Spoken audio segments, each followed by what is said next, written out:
So I'm just falling face first into this. I forgot how to do a lot of things because I haven't opened up even OBS in a while. Or at least to do anything. Setting up stream right now.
Believe it or not, I'm actually trying to do something.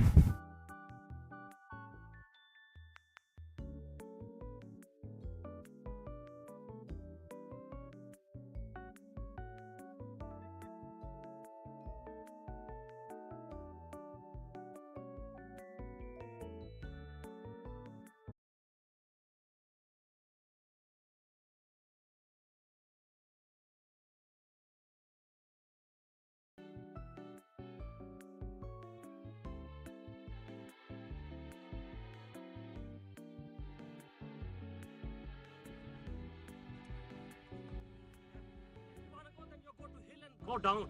Why you get fried, yes, man? why? Are you crazy? You're fucking You are paranoid, man. fucking, you are fucking. You fucking, you bloody. You If you wanna go, then you go to hell and go down. Why you get fried? Yes, why? Are you crazy? You're fucking You paranoid, are man. fucking, you are fucking. You fucking, you bloody. You bloody. You bloody. Bastard, bitch. You Fuck bastard, fuck you. Bloody, fuck you, bloody. Fucking mother, bloody, fuck bitch. Bloody, fuck you, you. Fucking bloody bastard. Bench you, bloody. You bloody. No, but why? Bloody, no. Why? Bloody If fucking. accident, then what you wanna do? Why you fuck me? I fuck you, bloody. Bloody bastard. Fucking running like lady, eh? Bloody. What the fuck, man? Fucking now shout at me, innit? Why you shouting at me? Because I am going to the work. If you don't do, you do to other places. Why you shouting? Because of this, you are doing. I don't know. You are doing like this. I think you are going to accident. No, shouting at me, no good, man. I don't shout at you. But the thing is that, what you think if you do like this one, you are going at work and somebody else. But that one, if you running like that one, you're gonna fucking fall, innit? But hurting yourself. But yeah, because of this, I saved That myself. one money I support, man. Okay, have a nice day. Bye-bye.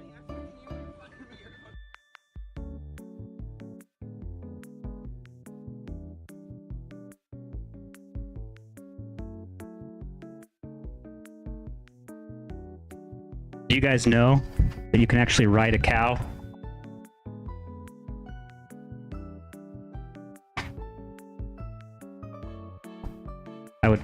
I would show you something if it would work.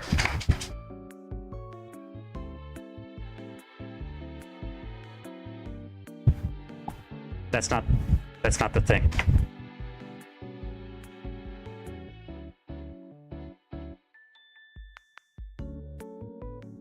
That's not the thing I wanted to show.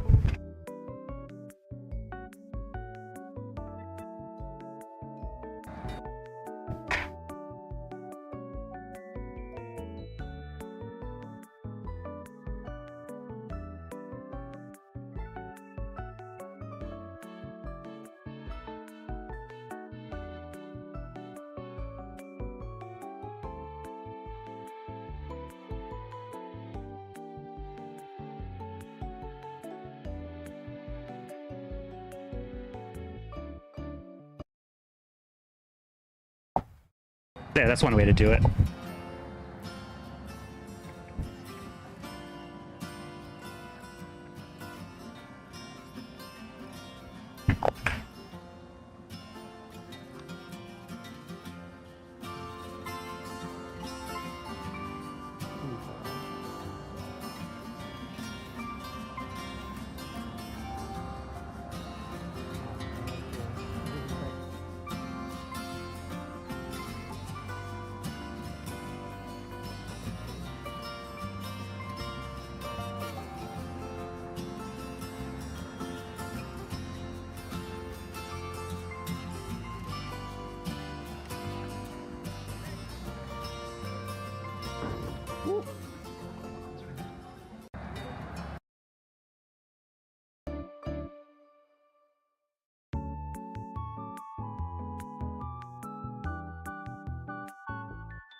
High dive into frozen waves where the past comes back to life.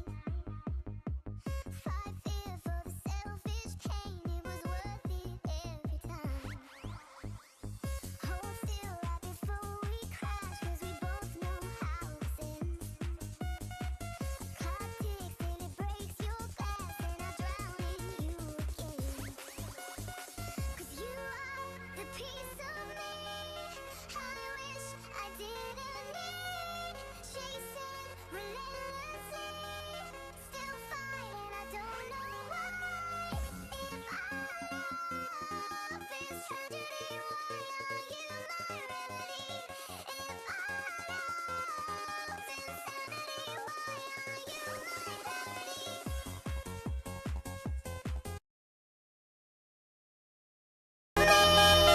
I wish I didn't need. Chasing relentlessly, still fighting, I don't know why. If our love is tragedy, why are you my remedy? If our love, 'cause you are the piece of me.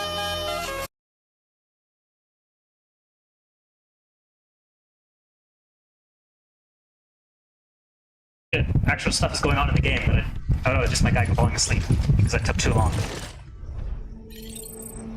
Udah masuk, vamos banyak.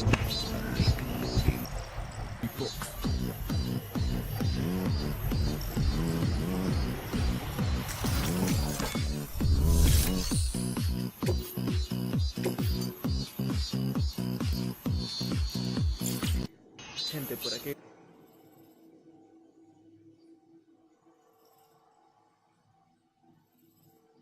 So I originally had some sort of plan set up, but I already forgot that. So I'm just gonna I'm just gonna do what I always do, which is not break my YouTube, but actually watch this guy.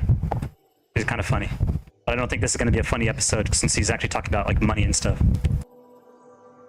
Because there's a small.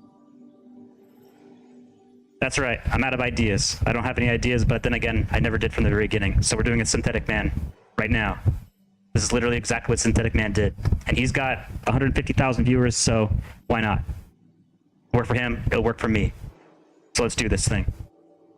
And by we, I just mean me. You're not doing anything, chat. Sit still. Sit still and listen to the master, which is me. With my, I think, 7 viewers now, or not viewers, 7 subscribers. I don't have any viewers, but that's fine. Because over time, you know what? The master doesn't need anything, and I am the master. I only need myself and my own confidence, and that's what that's going to carry us. That's going to carry us along. Fuck it, I don't know what I'm saying. I'm not going to start playing.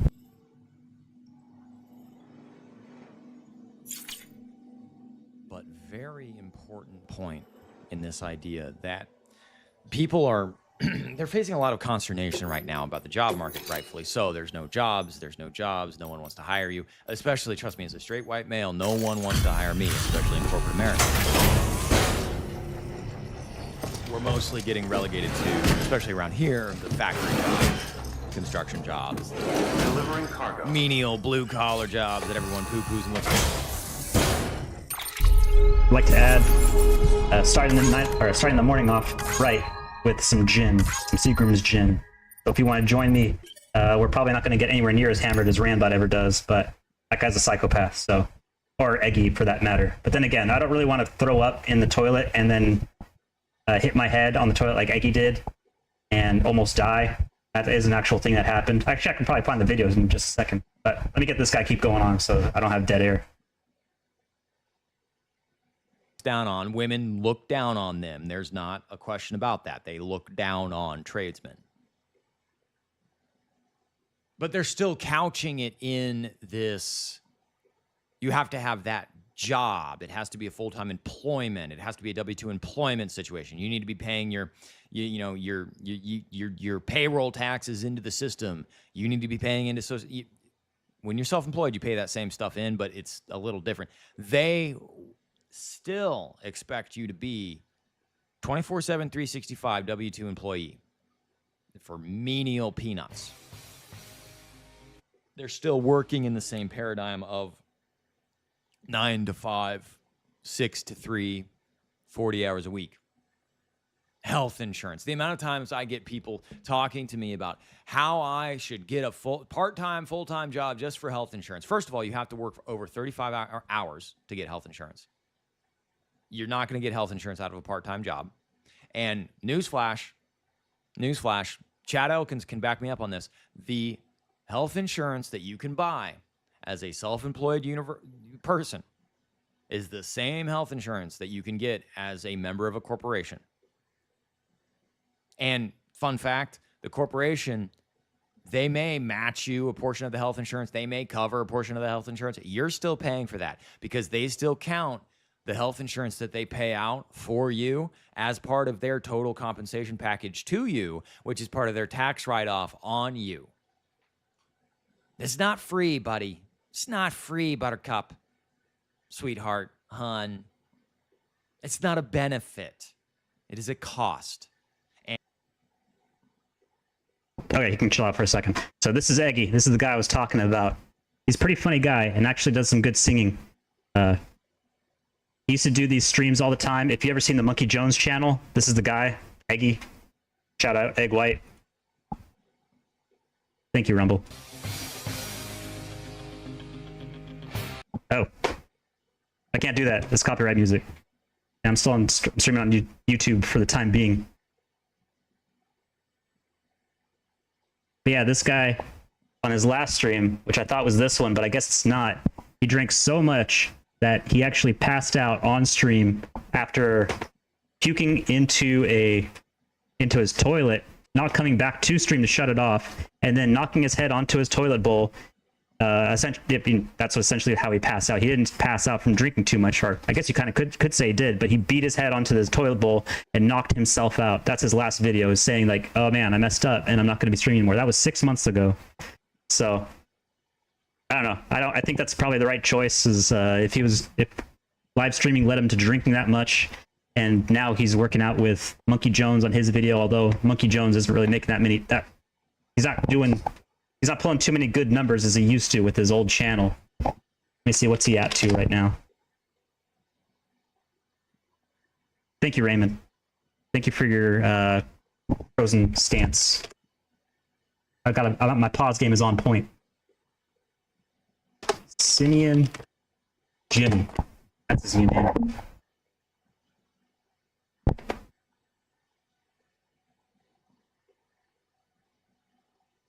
So he's still doing his thing. Monkey Jones, shout out. Good stuff. Way to ruin your life by sleeping with some woman that I don't know if she was underage at the time, but hey, you know, not my life, not the direction I would go into. But if almost being homeless and then streaming with a guy that drinks so much that he knocks himself out from a toilet bowl is your thing, hey, you do you. I'll do my thing. Then again, he's got like 166,000 subs, 4K views, 5.2K, 6.3. So that's not really a good turnover, but you know, hey, that's his thing. That's his prerogative. I'll let him do his thing. Where were you at, Raymond? Shout it to him, Raymond. Shout to him. Tell him, Raymond. Tell him, failure. God, actually, failure. That was even a worse shutdown than even Monkey Jones. I mean, at least Monkey can say that YouTube fucked him over, which is kind of true because his stuff with Elliot Rodgers was on point. But since then, yeah, he's kind of shied away from that since you can't really do that sort of thing anymore. And if you want your channel to remain, what's that guy? What was I talking about again? Damn, and I forgot. This is why I need actual chat. It actually reminded me instead of just being a retard by myself. It's not the gin. It's not. I'm not even finished with my first glass. I haven't even done like a shot's worth. So I can't blame it on that. It's just me being retarded. All right. Oh yeah. Church of Failure.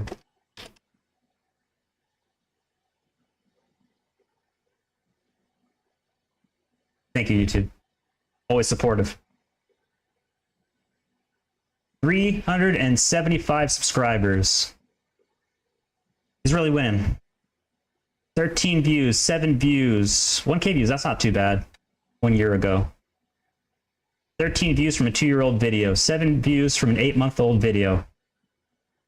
Man, you want to talk about Tonka Saw falling off? This is what falling off is like. But then again, I don't really think Failure was ever really on point. I guess the best time he was with Orsky back when they were doing IRL streaming and throwing ice at Ralph. Good times. Good times seeing Church of Failure and Orsky walking through city streets of Florida or whatever, shooting at people and playing N-word songs all of the time. But I gotta hand it to Orsky. That guy really knows how to turn it around. Now instead of doing a show with JF, which, I mean, let's just go on to the point about JF and how do I put this? I don't really want to say he killed his wife, but how do I say someone didn't kill their wife? Because I don't have any proof. But not a good choice of a co-host. I like Skylar a lot, but also that guy was more passed out on all of the shows that he was active. So I don't know. Not 2 for 2, not so great. And then after that, you got Nerd Thulu. Kind of scammed his entire show and ruined everything and ruined his credibility and destroyed everything that Orsky built up to that point. Also, not a great choice of co-host. Okay, 3 for 3. Who's he at now? PPP. Yeah, I'm sure PPP won't screw Andy, get him into a lawsuit, and get him into deep shit. Okay, maybe he did. Maybe that's already too late. Okay, 4 for 4. Yeah. Well, there's Ralph. Yeah. Okay. 5 for 5. You know what? That's Brandon. And no matter how you slice it, they want about $400 a month minimum if you're a single person. If you got a family, you're looking at like $1,200 a month in insurance. It's insanity. Non-existent chat. Is it a good idea for me to be talking about this so openly with all these people that have known to cause internet drama, internet blood sports? Is it such a good idea for me to say all this? Probably not.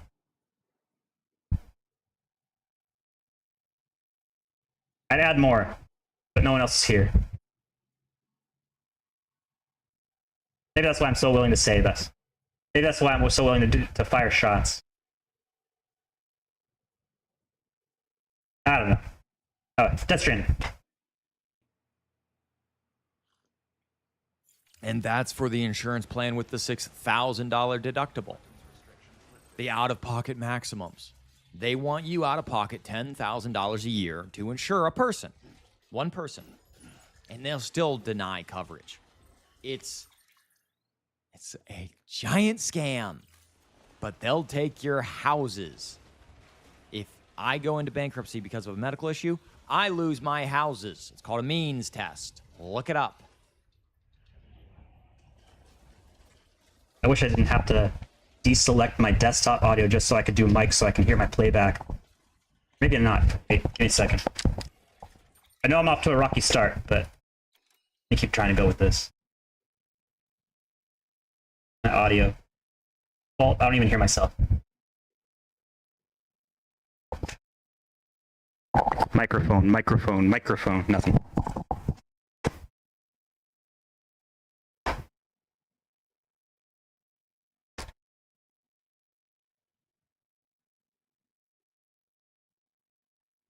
I really hope this thing doesn't shriek at me for looking at my own stream. Then again, I'm not on speaker, I'm on headphones.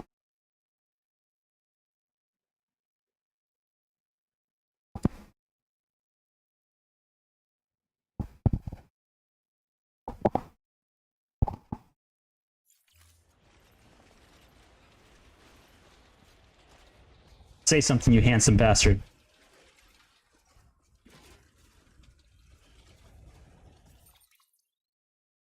There we go.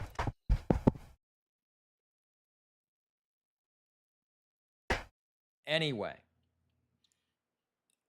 all of this blue collar trades, all this stuff, it's still predicated on 9 to 5 employment idea. Not literal 9 to 5, but 6 to 3, that sort of thing. Fortune comes out. Oriana Rosa Royale, which she looks exactly like you'd expect her to look. Normie conformie, Miss. I love the constant shots he takes in his videos. They're like the cherry on top of all the stuff he's talking about. Like no matter what, he'll always take shots at any kind of female reporter that he's writing about. Honestly, it's a good gimmick. I like it. Turns you down for prom in high school, girl boss. First aid. Don't worry, she's got a first aid license. Guest lecturer. I love how there's no education. Okay, University of Roehampton, St. Mary's Catholic School. I don't care. Don't care. So she's a whore. Gen Z is ditching college for more secure trade jobs. Damn. But Shots building across their inspectors, bow. electricians, and plumbers are actually the worst unemployment. On the full-time basis, sure. You get laid off all the time. Boss runs out of work. He doesn't have money to pay you. You get laid off. Guess what? He's going to call you again in 3 months. That's the trades. Sorry, guys. There's no such thing as a secure job. That's the point I'm trying to get to. It took me 4 minutes and 30 seconds to get to this point. There is no such thing as a secure job. There is no such thing as a guaranteed income. There's no such thing as not being able to get fired on a moment's notice for nothing. Their right to work is bullshit. There is no such thing as a secure job. Please hear me when I say this over and over and over and over and over again. How are you guys not seeing this by now? No secure jobs. You will lose your job. You will be unemployed in your life. You will get a layoff. Your job is to just get a job and keep the job and be looking for another job while you have that job. You never count on a job. Your job should be living as minimally as possible, having as many minimum liabilities as possible, so you don't need a ton of cash flow every single month. As little as possible. As little as possible. Even I spend more money than I want to. Even I went out and bought a truck. Even I have a mortgage. I still only need like $2,500 a month to live. That's pretty doable. Yeah. Unemployment is not a magical. It doesn't magically go away if you just switch to a trade. Why is this concept hard to understand? I'm frustrated. With AI coming for white-collar work, Gen Z have been ditching college and corner office ambitions because they don't exist anymore. And Gen Z men especially, look at the graphs. Gen Z men have woken up to the abject lie that going into debt for a college degree will do anything for you. And do not go, well, actually, in the comment section. I'm not going to read them. I don't give a fuck. I love this guy's stuff. He goes crazy all the time. Start chat up in the background. The amount of money and bullshit you're delaying adulthood for 4 years minimum. If you do HR route, they want master's preferred. It's going to be 6 years. You're $200,000 in debt out of the gate. That's a house, by the way. That's a house.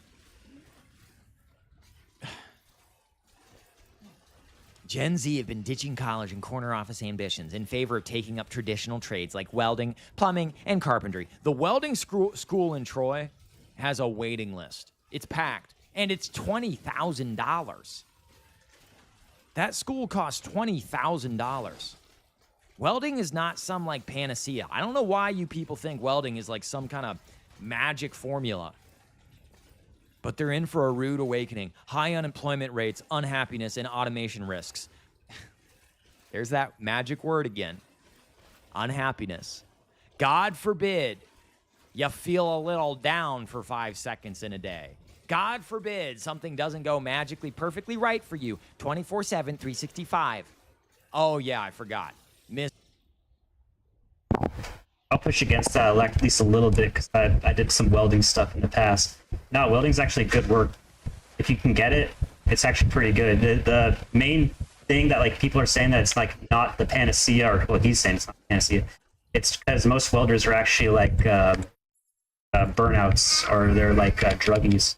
Because you will have to do a piss test almost all the time if you're doing a welding gig. But it's good work if you can get it. That is. Saw it like back in 2011. That was pretty good times for it, but yeah, these days I'm not even sure. Is used to no one telling her no. God, she looks kind of chunky, I'm not gonna lie.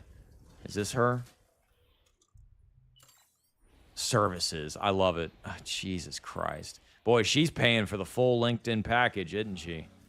Good Lord.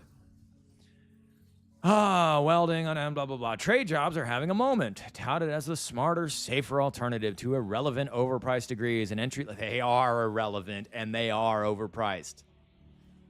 How is this even a question? And entry-level white-collar jobs, which tech CEOs warn could soon be swallowed by AI. They want... Look, when tech CEOs are telling you entry-level jobs in the white-collar sector will be absorbed by AI... They're being serious. There's no, they are keeping the money for themselves. They don't. That does seem pretty true. It's like they're very eager to, not they, like any kind of company at all in general is very eager to use AI. Any sort of reimagining about how they're going to hire on even like anybody doing coding or anybody doing anything, any kind of work at all. Usually like they're trying to, they got a hammer that's like not even fully built, but they're really willing and able to use it, or eager to use it, even though it's like not really ready to be used. It seems kind of messed up to me. And again, a lot of things seem messed up. They don't want employees. Yeah, I gotta agree with that. They don't want view employees as a tax write-off. At worst, a health liability. Around 78% of Americans say they've noticed a spike in young people turning to jobs like carpentry, electrical work, and welding, according to a 2024 Harris poll for Intuit Credit Karma. They're not wrong. Trade school and why does Credit Karma know what people are going into trade school? How does that follow? Trade school enrollment has has been surging post-pandemic, even outpacing university enrollment. And it makes sense. Six-figure salaries without student loan debt. No, not out of the gate. Stop with that lie. You're going to be working.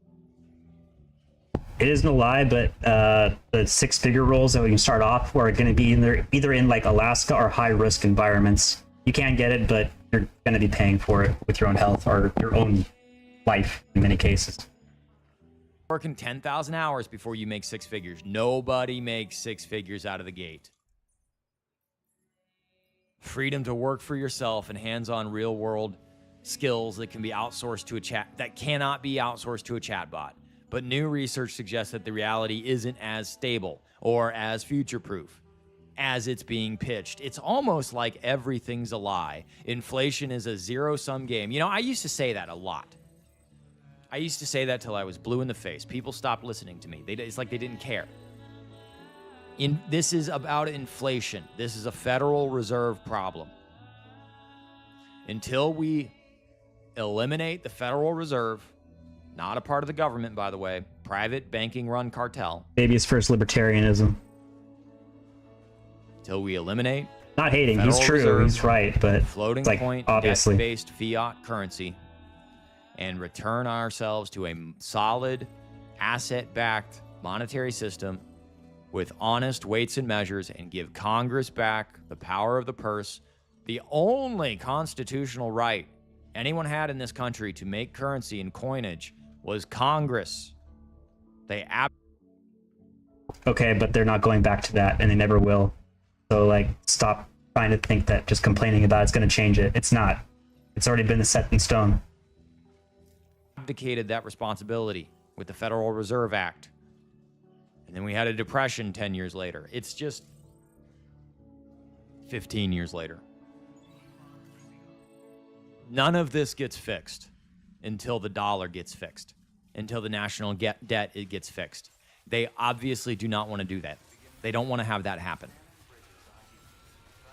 They've selected America to be a managed decline state, and we're not supposed to be a success. We are no longer supposed to be that shining city on the hill. We're an economic zone. Ohio is an economic zone of blight and fentanyl users. They don't want business here. They don't want, the only construction here is a bunch of fucking McMansion, not even McMansions. They're just rhyme. So if you're seeing this, or if you're seeing my screen, this is the US dollar index. This is essentially, you could say, Trump's approval rating, directly 1-for-1.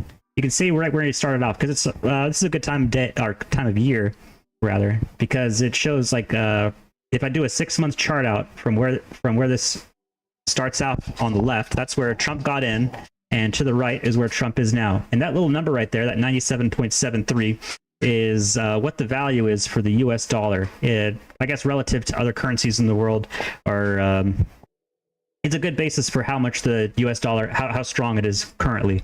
So if you want to go back a year, oh, look at that. So 6 months back again, let's see. And you can kind of understand why not a lot of people are too happy with Trump right now. Because, you know, on trade, international trade with tariffs, and, well, tariffs that didn't really do anything, since one of the big giveaways that he leaned up on was allowing Chinese manufacturers for electronics not to be tariffed. So you have a lot of unnecessary things that are being tariffed, but then the stuff that really actually hits home to the US, well, that's not really being hit at all. And so when you go back, here's a year chart. This is when Biden was still in office for 6 months, in his last 6 months. Here's a 3-year chart. You can always see that it's going slightly down. It's always somewhat going down, and that kind of hits on with inflation. I mean, essentially, it's the basis of the idea of inflation. But let's see if I can even go this even further back. That's not necessarily even, since it's kind of a reflection against other currencies. But you'll always see that it's going to go down, and it's never not going to go down, because that's kind of, if you notice with, actually, let me bring it up myself. Where is it? National debt block. This is the thing that Thomas Massey has on his chest. I like Thomas Massey a lot, except I don't really like that he went against the Epstein file release. 37. Oh, we're already past 37 trillion. But is there like a chart on this thing? National debt chart.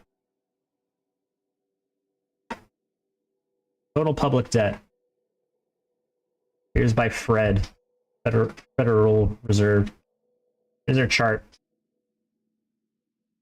So if you ever want to see the purchasing power, if it's the US dollar, and why everything is like, why you always have that funny little thing adjusted for inflation. This is a little inflationary chart. This is how many dollars are in circulation. Or, well, actually, this is public debt. And so if you match this up with, where's that other chart? M2 money supply. I think that was it.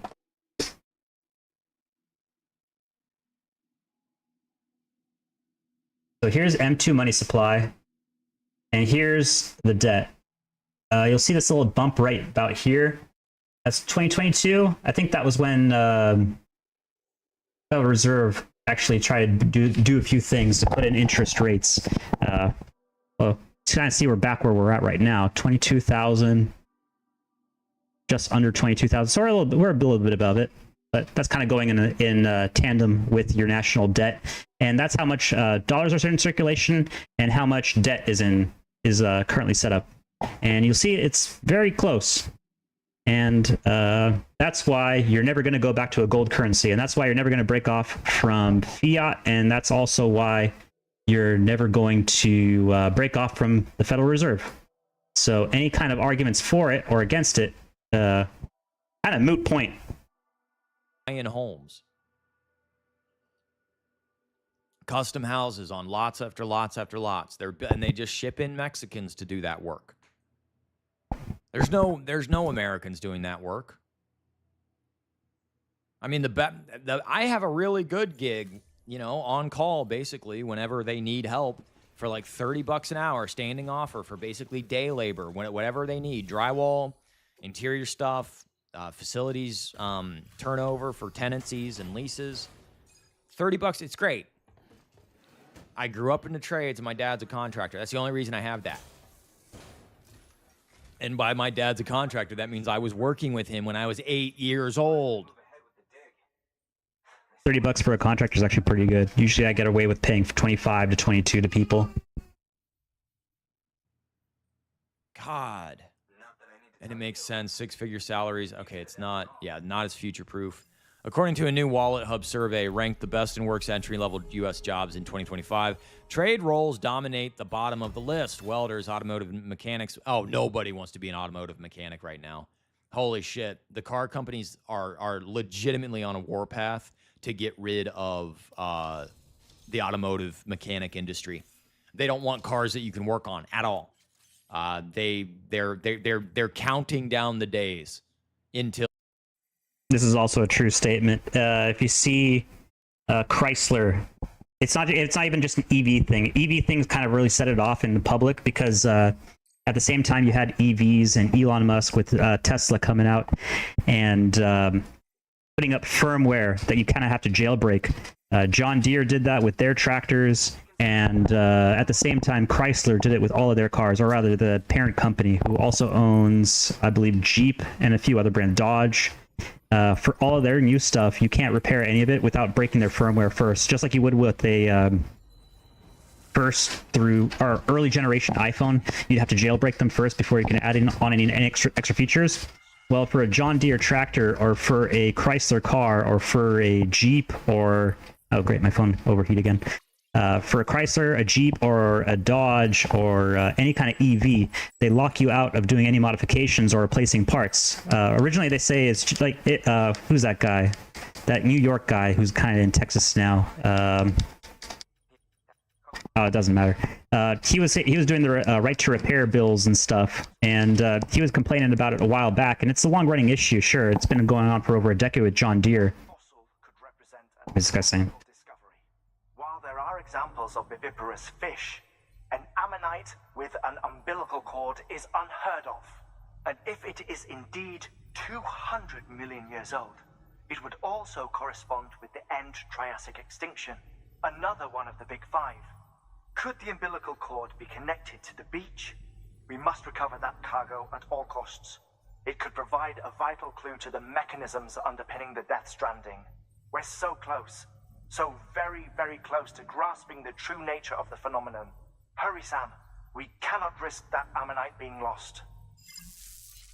Stellantis, yeah, that's the company. They've actually been having a very... Please access delivery terminal for further information. Give me 1 second.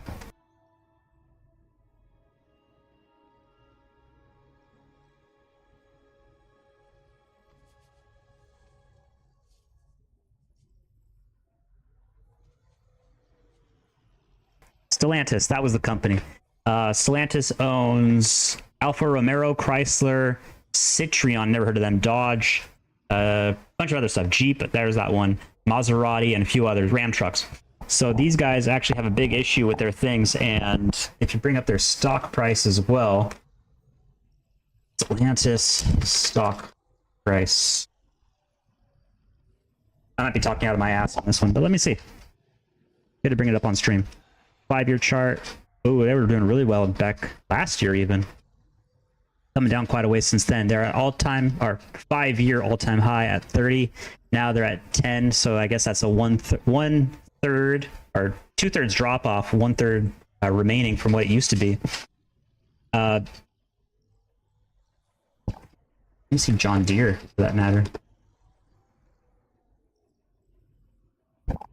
These guys, all of these guys kind of have the same idea behind them, is putting in firmware that prevents you from doing, I guess John Deere doesn't really change that much, but then again, I can't really tell what they're doing other than tractors. All of their vehicles have firmware that prevent you from doing any kind of modifications to it. So it's something sort of like how the early iPhones prevented you from doing anything unless you jailbroke them. So in the same sense, you can't repair anything on them. You can't do any of those ECM modules, anything on your computers, whatever, without doing a firmware. Breaking their firmware, so you can like essentially jailbreak it and well, replace parts and do what you need to do. Otherwise, you need to have an actual Chrysler computer connect to the thing, and anytime a part is replaced, you have to reset the entire module and reset all of the serial numbers onto the thing. So a lot of third-party third-party repair shops don't have those tools like this guy's mentioning, and because of that, you have to work for first-party repairs, which is right at the dealership itself.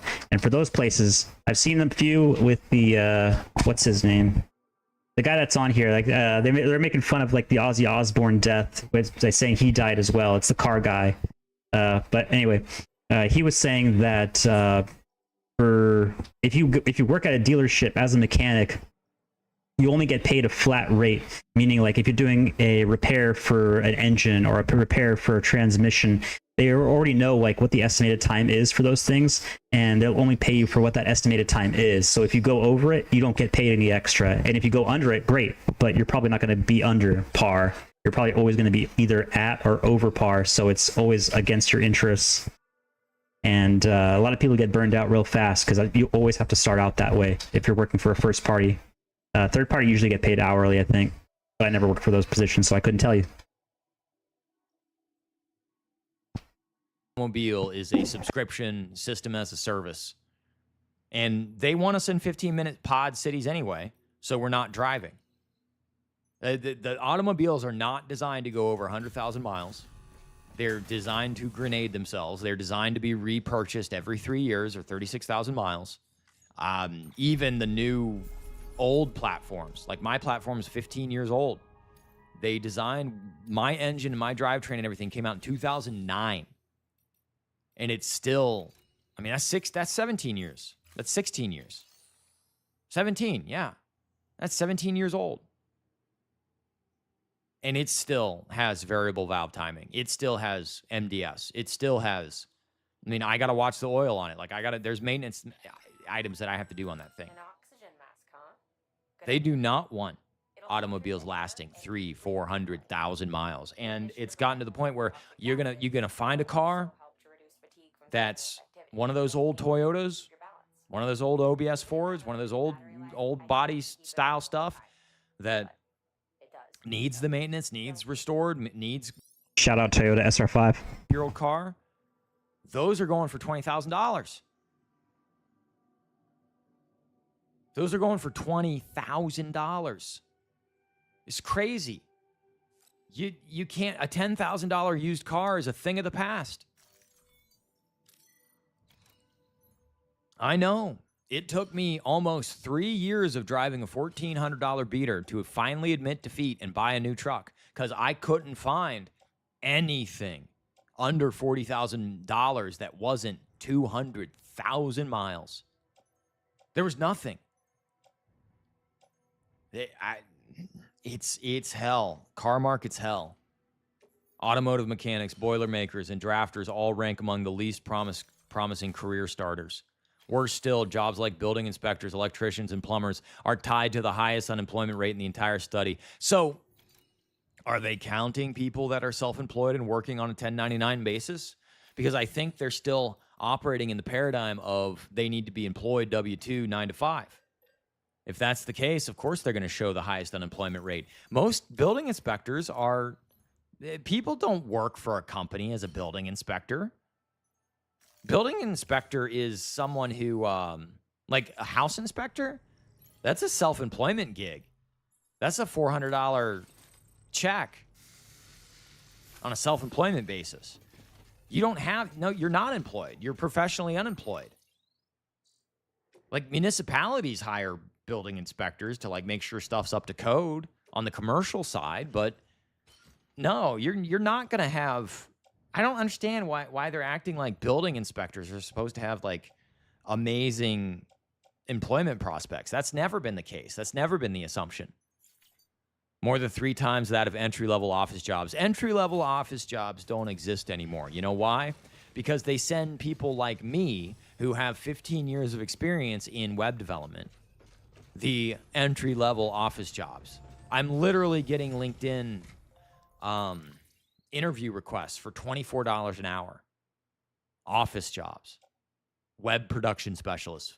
$50,000 a year. What? What? 15 years of experience. Working for Fortune 500, Fortune 100 companies. $50,000 a year? You've got to be kidding me. Absolutely not. They're sending those jobs to me. 15 years experience. It's not, this is not,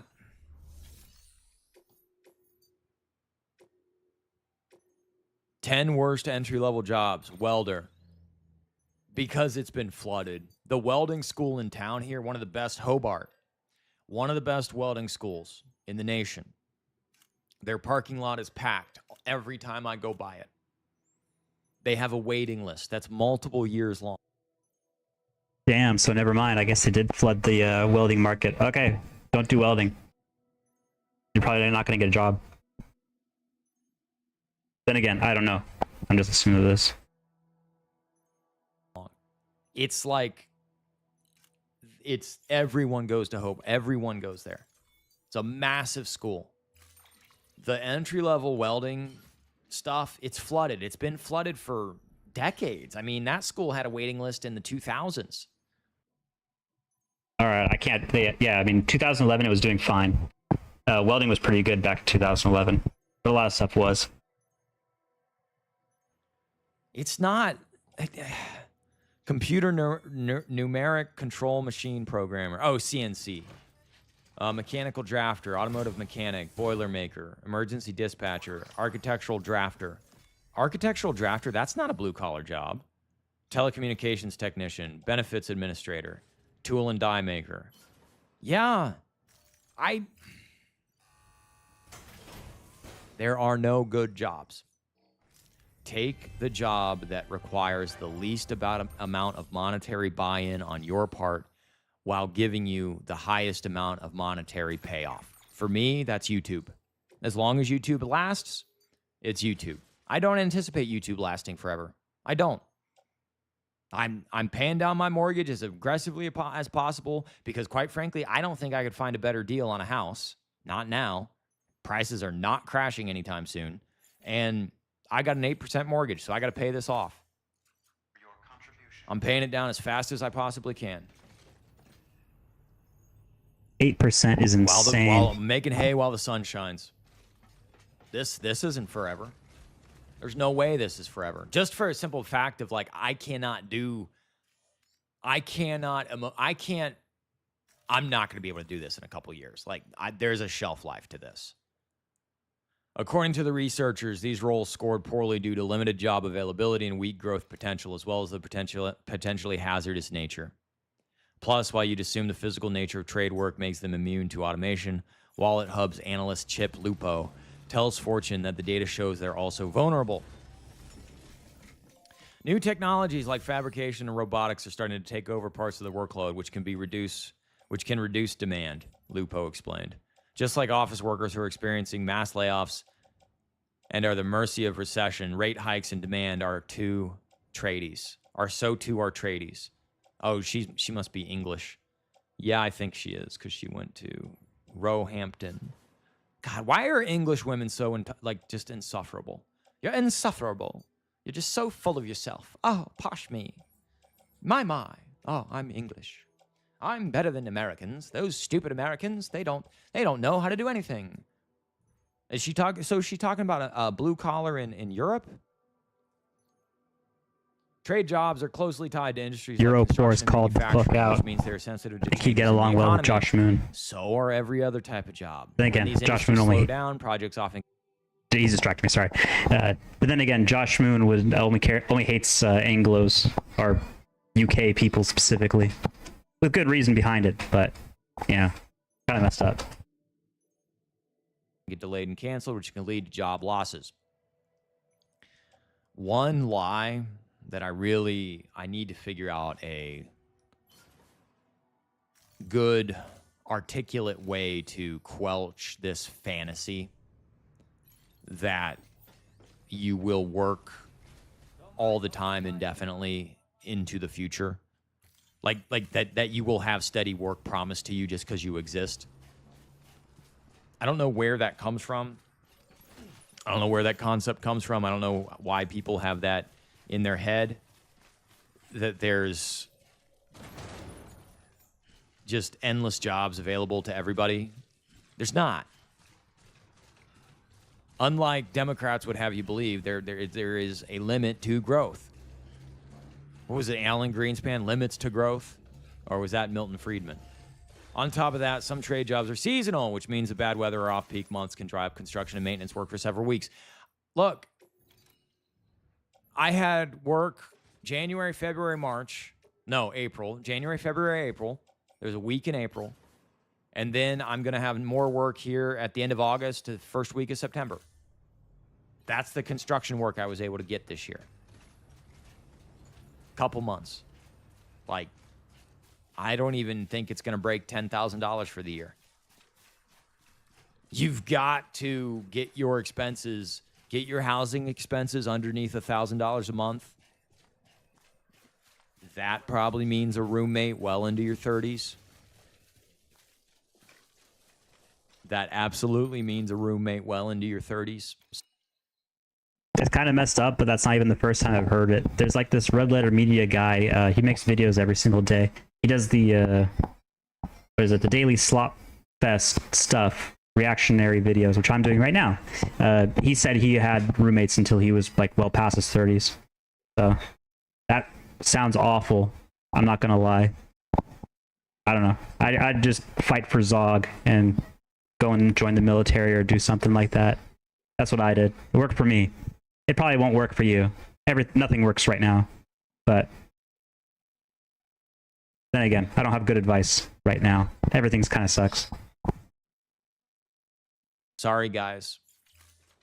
That means living with mom and dad until you save up money to buy a house. And yes, buying a house buying it correctly is the best way to do it. And nobody wants to hear it. Nobody wants to listen to me. Reality check. Tradies are also among the unhappiest Just give up on happiness. God, guys. I don't have it in me anymore. I don't have I'm running out of the yelly steam. I'm running out of it. Happiness is not a vector. It's not something to attain. It's not something to try to get. Every time you see a media piece or somebody pontificating endlessly about work, they're talking about happiness. There's no happiness. Happiness is the moment before you need more happiness. There's no such thing as happiness.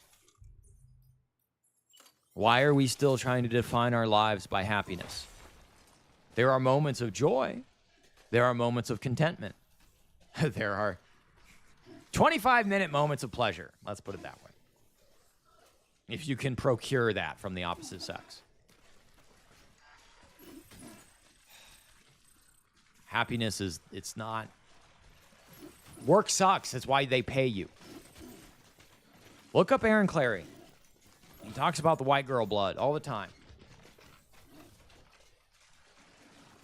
Drinking the white girl blood again. Of course, not everyone is becoming a tradie for the money. Jen Zers previously told Fortune the key element is having the freedom to be their own boss and not be chained to it. White girl blood. What the hell is he talking about? Desk. That is, quite frankly, the only thing to try to attain. That is the only measure of success in this world anymore, is if you can successfully be unemployed. That's actually the metric. If you can be successfully unemployed, meaning you can pull an income while not being employed by a traditional employer, that's a measure of success. Like that's not a Freudian slip on my part. That's the truth. If you can be professionally unemployed, meaning self-employed, you win. Shout out 1099 gang. Gang. I'm serious. You win. But in reality, it might not actually make them happier than a 9-to-5 office job. That's because those freedom come at a cost. Long hours and manual work. Yeah. I don't know where people got this idea that money just... It's got to be the helicopter trophy, consolation trophy prize, Miss Congeniality generation. That's got to be what it is. It's the Miss Congeniality generation. It's got to be.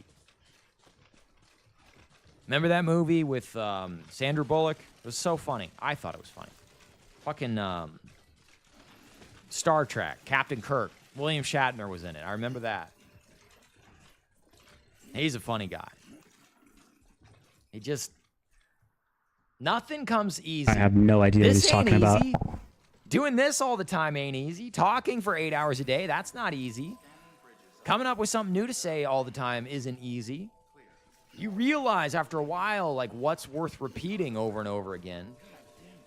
Work sucks, I know. She left me roses by the stairs. Little surprises let me know she cares. Say it ain't so. I will not go. Ba ba ba bum. Da ba bum bum. Ba na ba ba ba bum bum bum ba na ba ba ba ba bum bum bum ba ba ba ba bum bum bum bum bum bum. Isn't that just a Blink 182 song? Bum bum bum bum bum. God, I love that album. It's so good. Say it ain't so. Yeah. Say it ain't so. Guys, work sucks. It's supposed to suck. That's why they give you money. Construction workers. Another study ranked electricians as the least happy workers of all. According to... yeah, because they get shocked all the time. The physically demanding nature of the job... God. They didn't interview a single drywaller. They didn't interview a single drywaller for this. The physically demanding nature of the job in 40 plus... 40 hours! Oh, no! God... It's a comedy. I didn't know if my life was a comedy or a tragedy. Turns out, it's a tragedy. No wonder. How many million... What are we up to now? What are we up to? how many? Studying how the tar may have influenced the development of various organisms. Accordingly, I would ask that you also recover the tar collectors deployed near her shelter and deliver them along with the ammonite. It would be too dangerous for her to attempt to retrieve them herself, which is why we must impose upon you. By aiding her research, we may yet inch closer to unraveling the secrets of the Death Stranding. We've already made so much progress with the data recovered by the network. With your continued help, I know we can accomplish even more.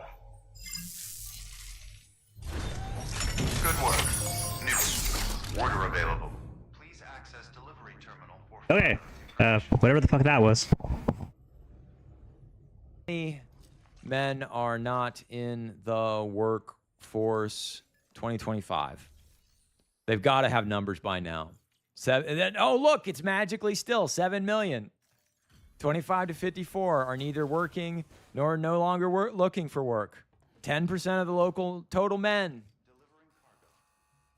10%. Oh, look at this. The employment situation. BLS. June 3rd, July 3rd. This just came out. Shit.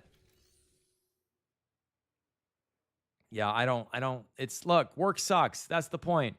Construction workers, warehouse managers, construction project managers also made the list of unhappiest jobs for having unpredictable hours, topped with their roles being stressful and taxing. You know, I work when I feel like it.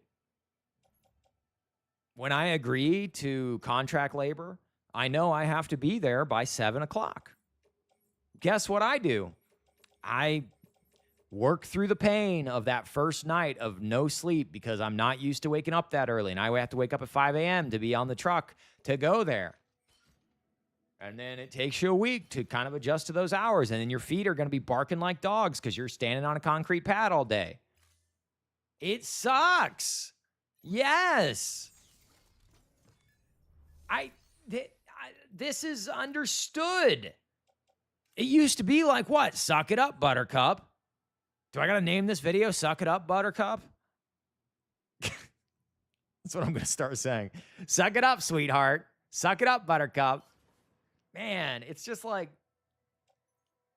everything you do for money. Who said that? Everything you do for money will end up being misery. Who said that? Let's see. Should I go to ChatGPT?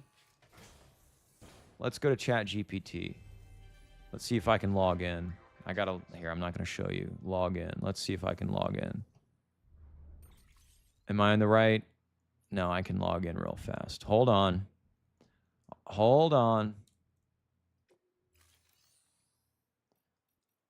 want to ask it something. Oh, it doesn't remember my... Every time I type in my password lately, I have not been able... Okay, I don't know what the password is, so I can't ask it. What philosopher said work will always be miserable? It was like Marcus Aurelius or something. It was something. No philosopher explicit. Arthur Schopenhauer, known as the philosopher of pessimism. Nietzsche, Karl Marx. Fuck you, Karl Marx. Bertrand Russell. Anyway, I'm actually, hold on. Okay, we're back. And yes, I did. What philosopher, I did forget the password. What philosopher said that any job will eventually make you miserable?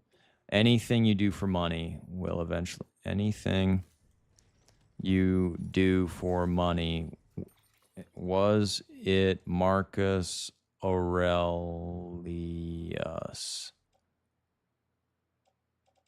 Anything you do for money will eventually make you miserable is often attributed to various thinkers. Marcus Aurelius did not specifically say that. Do not waste what remains of your life in speculating about your neighbors unless you view some mental benefit. A man's worth is no greater than the worth of his ambitions. If you do it for money, that's all you'll get. There was literally is aligned with Stoic values. Direct quote that you're thinking of is likely from a modern Fuck stoicism. Become insane and erratic and hysterical. Words to live by.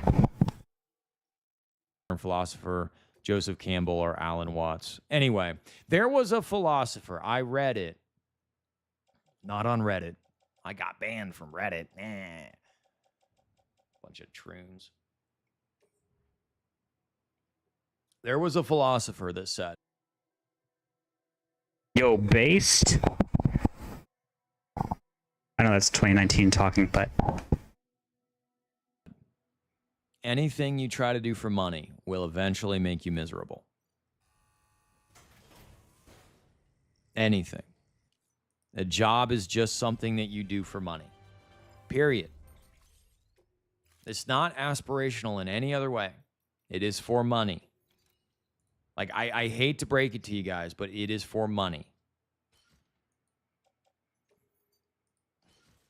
Construction workers, warehouse managers, construction project managers also made a list of unhappiest jobs. Alarmingly, not a single trade job made the list of happiest jobs. That's it, huh? So what's the list of happiest jobs? Teacher. Yeah, that's because they're all sleeping with their students. Teacher is the happiest job? Are you kidding me?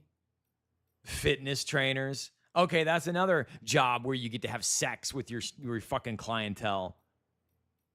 Firefighters, yeah, because you're hot and you get to have sex with your...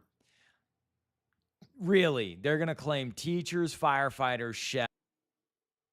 3 for 3, and this guy's only thinking about sex. I think we're on to something now. This is when, usually whenever he's talking about women or whenever he's talking about sex, that's when the videos usually get pretty good. I think I said it before, like, when he's talking about money, it's not that funny because it's actually kind of accurate, but whenever he's talking about relationships or sex or anything like that, he just goes off the rails, and then you're in for a good ride. You're in for a good time. Real estate agents, physiotherapists, computer programmers. You're kidding. List of careers that make Americans the happiest based on 750,000 employees. Stop with the cookies. Stop it. Real estate agent. I'm sorry. This is fake. Real estate agent? A real estate agent's going to make you the happiest job, huh? Okay, then they say carpenter right here. What the hell? Which is it?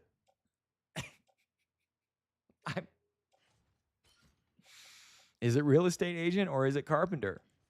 They can't. And then she didn't even link to the happiest job. Another study ranked the least happiest workers of all. Look at now, he's got a headache. He's hungover. It's too bright. Oh, I can't. I'm so unhappy. Seriously, what is the list of happiest jobs? Teachers. I cannot believe that. Look, the sooner you guys realize that happiness is not a material pursuit,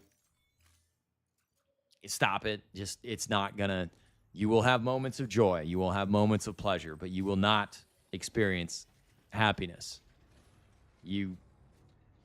It doesn't.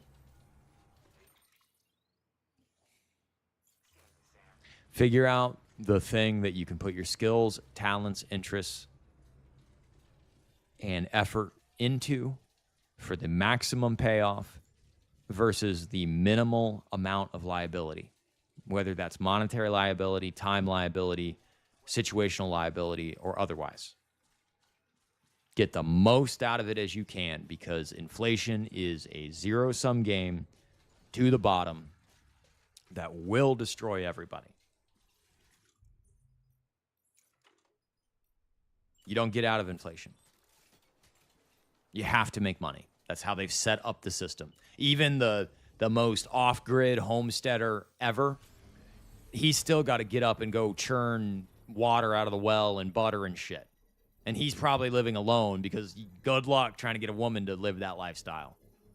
Like, seriously, good luck getting a woman to live that lifestyle. You're going to be fucking a hole in a tree. It's not happening. Is he talking for experience, or is he talking through experience? I'm really curious if he's talking through experience on this one, because he seems very confident in that statement.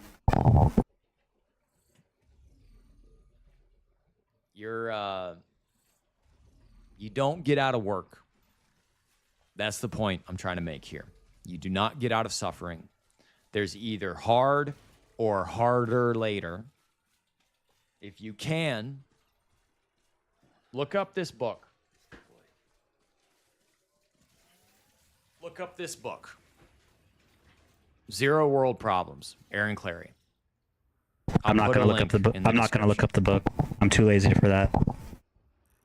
He goes over. It's not a light read. It's a pretty good read. He goes over the reason you should strive to have the lowest overhead possible so that you can have the most freedom possible. Because we are in a post-materialist world, meaning the vast majority of us do not want for anything. The biggest problem most of us have is not getting too fat, which is a very new evolutionary problem to have. Most of us will just suffer from boredom, to be honest. So an issue about people getting too fat is actually it's from what's that word? Overproduced foods or mass-produced foods like breads, high-yield grains, and sugars. They found a very effective way to make sugars and breads and all of that extremely cheap yet profitable. So you'll find that in almost everything that's readily available.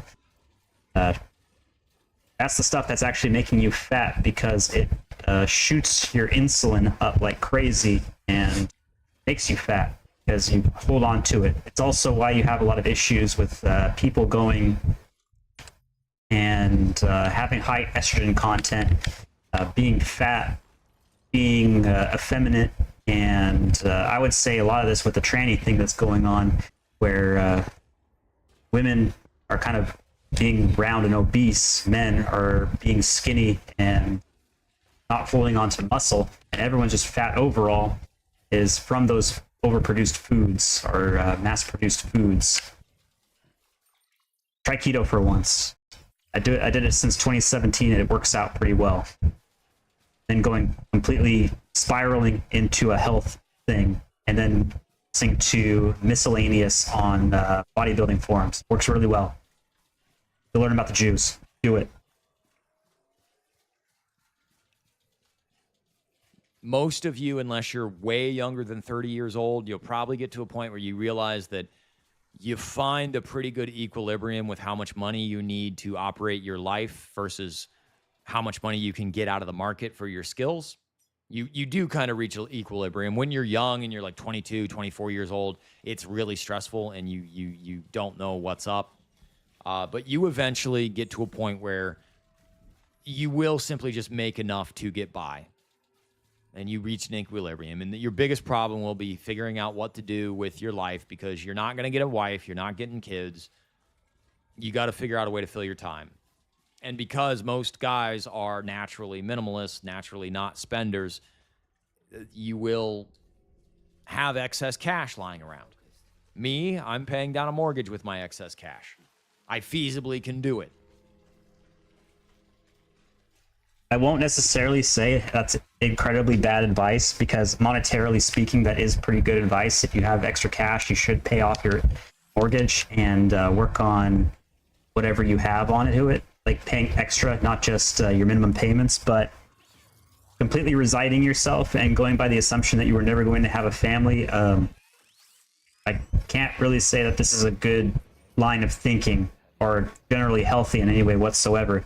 But then again, I introduced this guy as somebody to sort of laugh out, part and parcel of him in dating advice and going insane about relationships, and then when discussing a relationship, having an emotional breakdown and almost falling into tears about his dog crying. So, again, you can listen to him.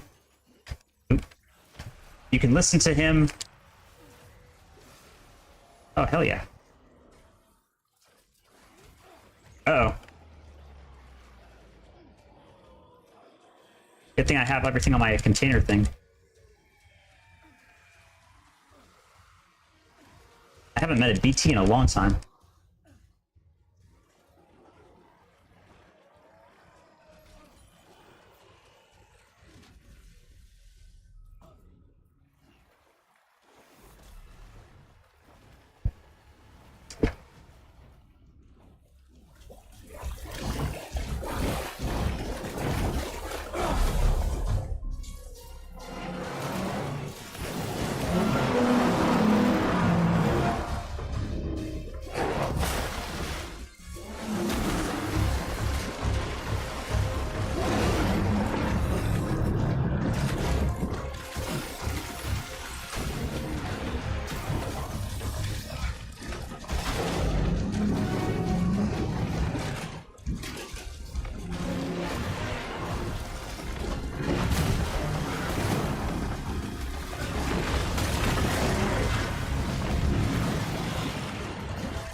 Damn, that was rough. Haven't had to fight a BT in a long time. Probably should have paid more attention to those earlier ones. Because I only owe $73,000 at this point. Our biggest problem is our free time. Work enough to meet your basic needs, and then work to maximize your free time. You do not have to be a 24-hour, 24/7, 365 success. You can just get by. Anyway. Work a trade if you need to. Or don't. It's up to you. It's your life. You're the one that's going to die. Damn, that's how he ends the video? That's rough. Oh, this guy. I saw something from him just like recently. Why I dislike Jews. such as the Damn. one that they're trying to form. That title goes hard. That title goes hard. Why I dislike Jews.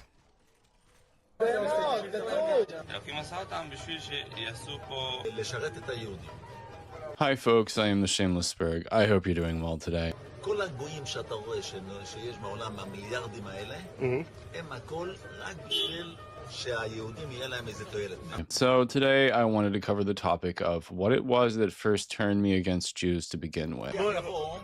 אז כל אחד יהיה לו אלפים עבדים, 2,800 עבדים. It wasn't necessarily the reasons outlined in my video on why I don't like them. Well, I'll ask in English. Do you believe that the Gentiles, the Goyim, will one day become the slaves of the Jews? It's not a belief. It's part of the Torah.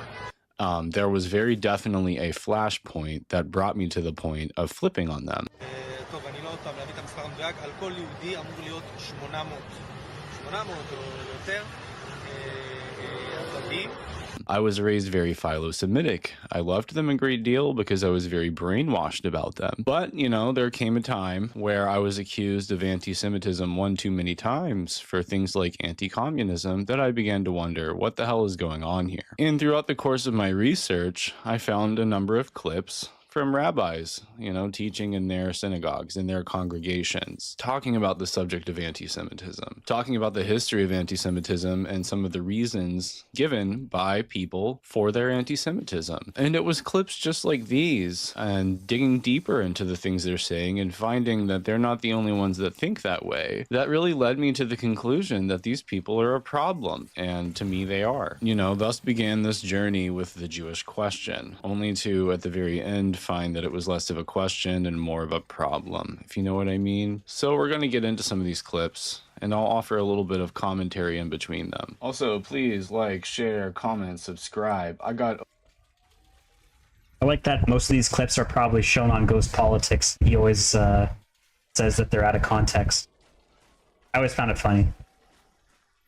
Over 100,000 of you people tuning in to me, and I would just like to continue growing this channel, so please do those things. It will help me out quite a lot. Check out the shop in the description or the shop tab. I've got a bunch of shirts, including this one from the Austrian painter. For the sake of this video, I have prepared myself some notes because I had a lot of clips and it was a lot to keep up with. So I went through and I just set markers and I just wrote up a reply for each of them. So it's not as off the cuff as usual. Some of it is. So if you see my eyes wandering a bit, that's why. God gave us the Torah. The Gentiles were jealous of us. They feel that we think we're elitist. We think we're the chosen people, which, by the way, we are. We do think we're elitist. We are the chosen people. They think that we think only we are the children of God, and we do think that. And we're not embarrassed to say, only the Jewish people are the children of God. The nations of the world are not the children of God. They're not God's children. They're God's creations. They're created to tell them like him. They're not God's children. Listen, Rabbi, your book tells you the Gentiles are jealous of you, but that's a fictitious history. Only Indians are jealous of you for some reason. And yeah, we know you believe you're an elite class chosen by God. The Indian thing on Twitter is really weird, and I don't understand it, and it really creeps me out.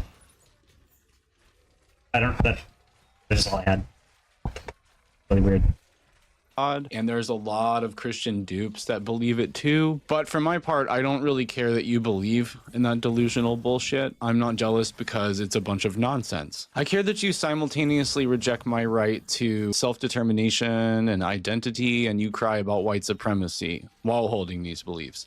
And I care that you and your NGOs organize and come out against us anytime we want to try to form an exclusive community, such as the one that they're trying to form in Arkansas, Return to the Land. You know, the ADL came out and denounced it, and so did a number of Jewish groups and Jewish teachers and rabbis. You know, and you do this while you... ADL is doing a fantastic job at discrediting itself to the same extent as the Southern Poverty Law Center, what with their... arguments on Steam and right-wing radicalism, with Pepe the Frog being a figurehead, I guess, of supposed Nazism on Steam, where I guess it was used as an emote for a long time on Twitch and everywhere else, and it was kind of commonly used thing that was in a children's book by some guy who also made them as NFTs. And only through I want to say the Hillary Clinton campaign back during the first Trump election back in 2016 that they was even put onto the ADL hate watch list, and that was to assist Hillary Clinton in the 2016 election. So it's nice circular logic or circular reasoning where they put Pepe the Frog onto that because of the Clinton campaign or assistance to the Clinton campaign, and it was only from a small edit on 4chan where they said feels bad man, and they edited it to hate Jews man. That was their only reasoning for it. And from that you have Steam getting completely taken by the ADL, or well, not taken I guess, but attacked by the ADL. So kind of nice. You also demand our tax dollars to support your Jewish supremacy in Israel, your Jewish nationalism in Israel. You demand our tax dollars for it. Who wouldn't resent that? It's completely understandable. There's nothing mysterious going on here. Who would not resent that? And really, George Orwell himself couldn't have imagined. I do like the stuff back in 2020 when I even remember this with the oh crap. Uh-oh, and I don't have any weapons either. I'm in trouble. I have to just run. Uh-oh.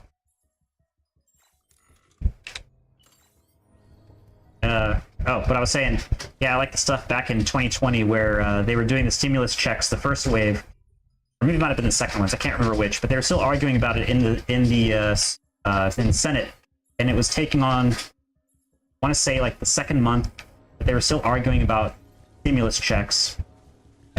Right here. And I remember it so specifically because this was when Hamas. Uh-oh. Something's going on. The screen just went dark. Oh no, they have guns. I was not ready for that. That's my fault. 2020, they were arguing about stimulus checks, and then Hamas launched a bunch of missiles into Israel, and it took out pretty much their entire Iron Dome supply of rockets. And overnight, while they were still arguing, like this is in the second month of arguing about stimulus checks for Americans, which they're supposedly representing, within one day, like overnight, they all agree to pass a bill to allow for replenishment of Israeli stock of Iron Dome missiles. So that was pretty telling. Rejection, doublespeak, and hypocrisy this extreme. And this creates a certain jealousy, and they don't like that. In other words, there's an ethnical reason. There's they feel that we are elitist. We think of ourselves as better than them, which we do, and therefore they hate us. Wouldn't that be a perfectly good reason for a host nation to hate you people? You assert your elite status while crying about me wanting to have just primacy in my own homeland. We resent you. Also, we're not jealous of you.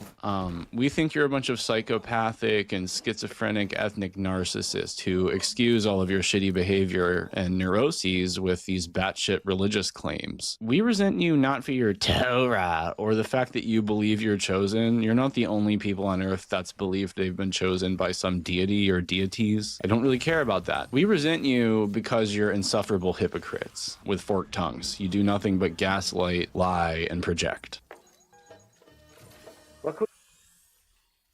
Jesus, this guy's going hard, and on YouTube nonetheless.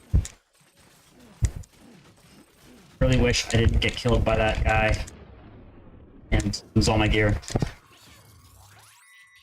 We do. God selected us, you know? Yeah, good. God selected us. So these are the two reasons for anti-Semitism. One is what Rashi says. Rashi says, Amar Rab Shimon Echai, Halacha hi v'yadua, Se'esav Soinei Li'Yaakov, that, what's the reason for it? There's no reason. It's just, it is. God, the reason for anti-Semitism, according to Rashi, is that it's just a law. It's a law of nature. There's gravity, and there's, theory of relativity, And then there's anti-Semitism. And then on the other hand, you have this Gemara and Shabbos that the Gentiles hate us for, they feel that we think of ourselves as better. Wow. You Jews truly have no self-awareness. It's like you can't see yourself or hear yourself because your head's so far up your own ass. It's incredible. And it's amazing that after you give your reasoning or your interpretation of why it is, of why the Goyim hate you, you end on, it's just a law. They don't even know why. It's just like gravity. They just don't even know. So on the one hand, you supply your reasoning. You don't let us speak for it. Trust me, we've got things to say. So you supply your reasoning, but then you back that up with, but there's no reason really. It just happens. Like it's just happening to you for no reason at all. Just like rainfall or just the wind. No causal relationship between anything you and your people have done and the sentiment that people come to have about you. So let's be clear, we know why we don't like you. It's not because you believe these things. Go ahead. Believe these things if you want. It's because you assert these things from within your host nations, and your behavior and your corrosive effect on your host nations really reflect that belief that you hold in your supremacy and your chosenness. It's obvious because of how you treat your host nations and how you view the people that live there. We can see it in your behavior because you can't hold that belief without thinking that we are inferior and without not having respect for us. I mean, you can't really respect people that you believe you were born better than. I mean, you can't really respect a people when you believe you're chosen by God and they're not even God's children. So I guess all I have to say about that is you should just go believe that bullshit somewhere else. Like, you know, in your homeland, and you'll see how much we give a shit then. Go there and do it. Go believe that shit, you know, back in Israel. Make Aliyah.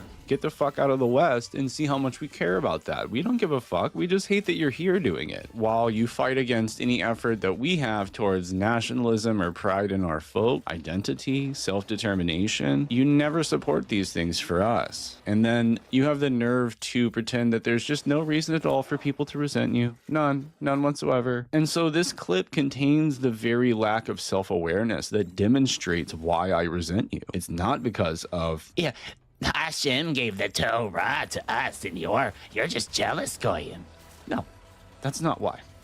Anybody, if you could just stand back and just look at this clip and just hear yourself speak, it would be really obvious. Wow, look at this guy. It's not even about the words you're saying or the substance of it. It's about the fact that you really can't see or hear yourself. Like you're contradicting yourself like crazy here. You're speaking with a forked tongue. You say all these things that, you know, if anybody said them to you, right? Well, you know, we're white, we're chosen, whatever. You would just fly off the handle, but the other way around, you're just like, well, it's just a law. You should just accept it. You know, it's just normal and it's just for no reason at all. And then you have the nerve to wonder why people...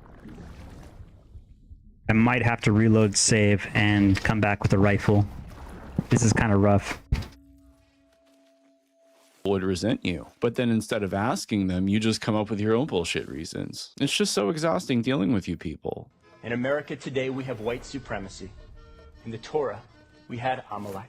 Right, so in America, we've got a bunch of deracinated white people with the lowest in-group preference of all ethnic groups in this entire country, in our own homeland. And you mean to bitch at us about supposed white supremacy. Meanwhile, you hold a supremacist doctrine that far exceeds anything that even the NSDAP conceived of in their racial plan. And you're doing it here, in a nation that is hosting you and has given so much to you, your shitty people, in your true nation, Israel, where you belong.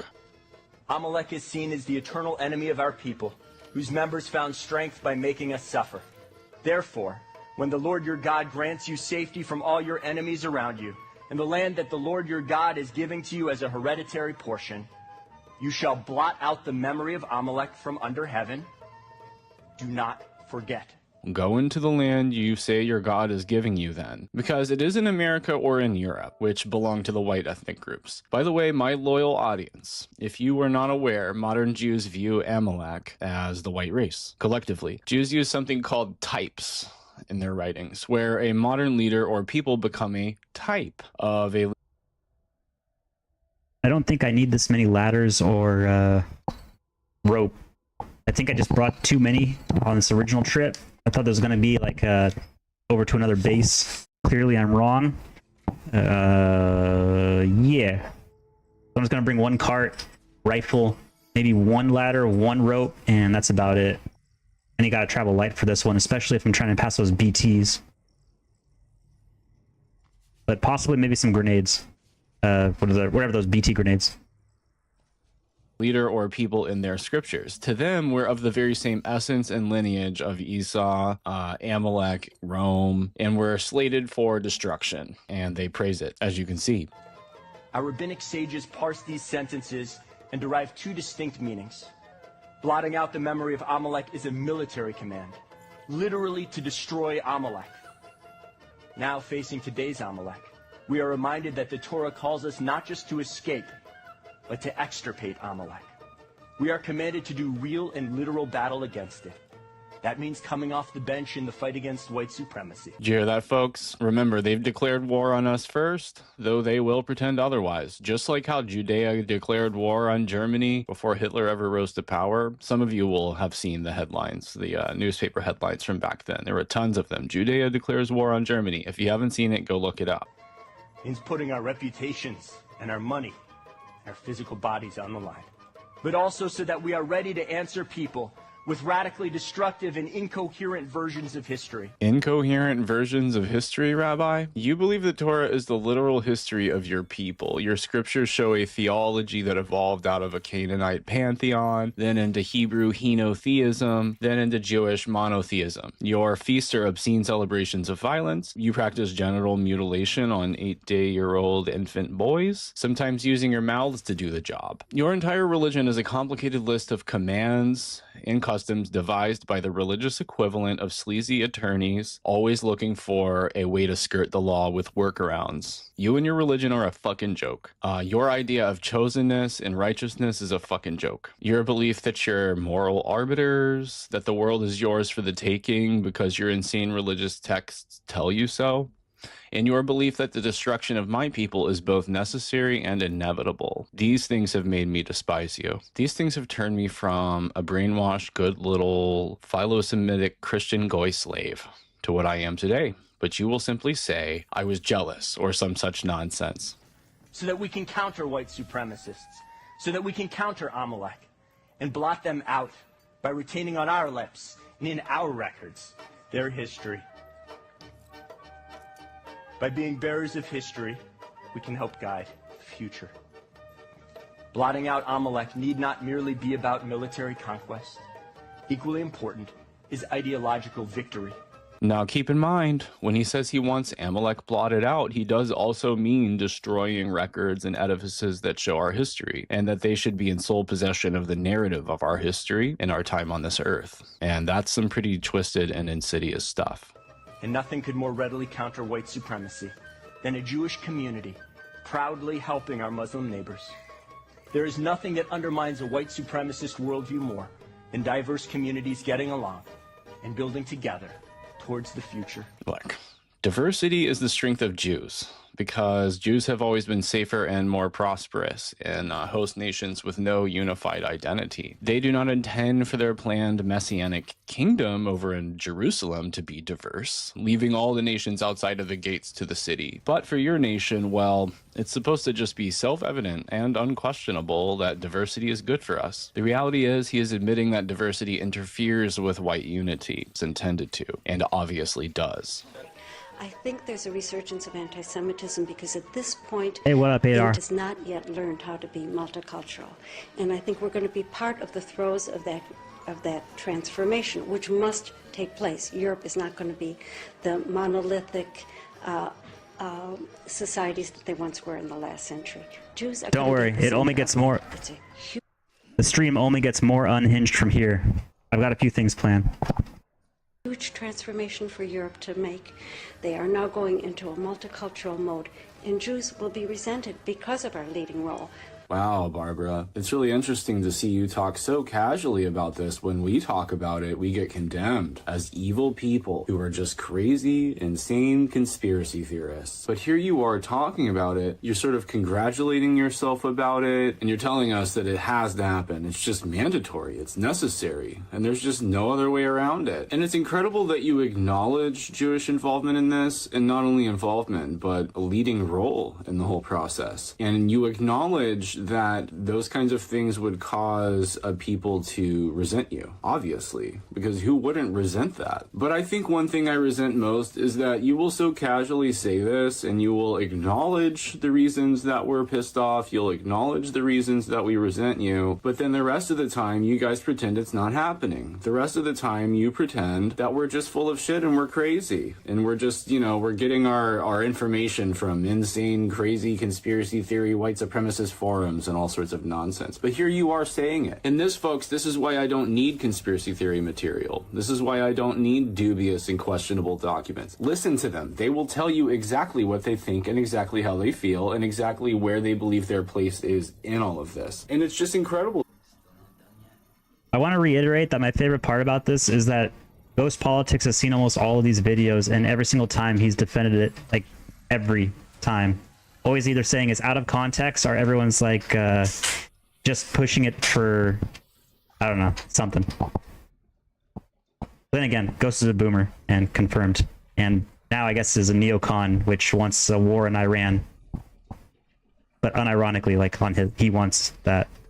Pretty crazy to me that she can see that and she can understand that, well, of course that's going to result in anti-Semitism. But without that leading role and without that transformation, Europe will not survive. Here you are. You guys are always setting yourselves up as our saviors. Oh, what would we ever do without Jews? Oh my God. But I have to ask you, Barbara, and I ask you, my loyal audience, what the fuck does it mean for Europe to even survive? When she talks about the survival of Europe and how all this multiculturalism and multiracialism is necessary for the survival of Europe, what fucking pray tell is Europe? Europe is a collection of European peoples. Europe is a set of European ethnic groups and cultures. It's not just some economic zone. I know that's what you want it to be, Barbara Lerner-Spector, just like America has been turned into a deracinated, rootless economic zone. I know that you think the same way about Europe and you want Europe to be the same way, but that's not what Europe is. Europe is people. Europe is the ethnic groups that make up Europe. And so if they're replaced, if they are bred out of existence, if their culture gets completely overwritten by foreigners, Europe has not survived at all. The survival of Europe can only be meaningful if the people of Europe survive and prosper into the future. Going to continue over here. We're speaking about Goyim in the times of Mashiach,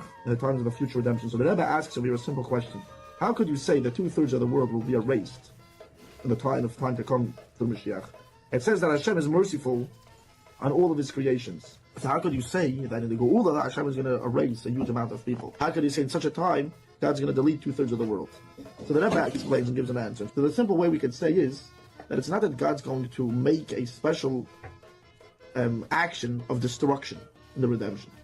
That God's going to erase 2/3 of the world, and so to this that Mashiach is going to, it says he's going to rule over the whole world. So a couple of the commentaries say he's going to destroy all the nations of the world.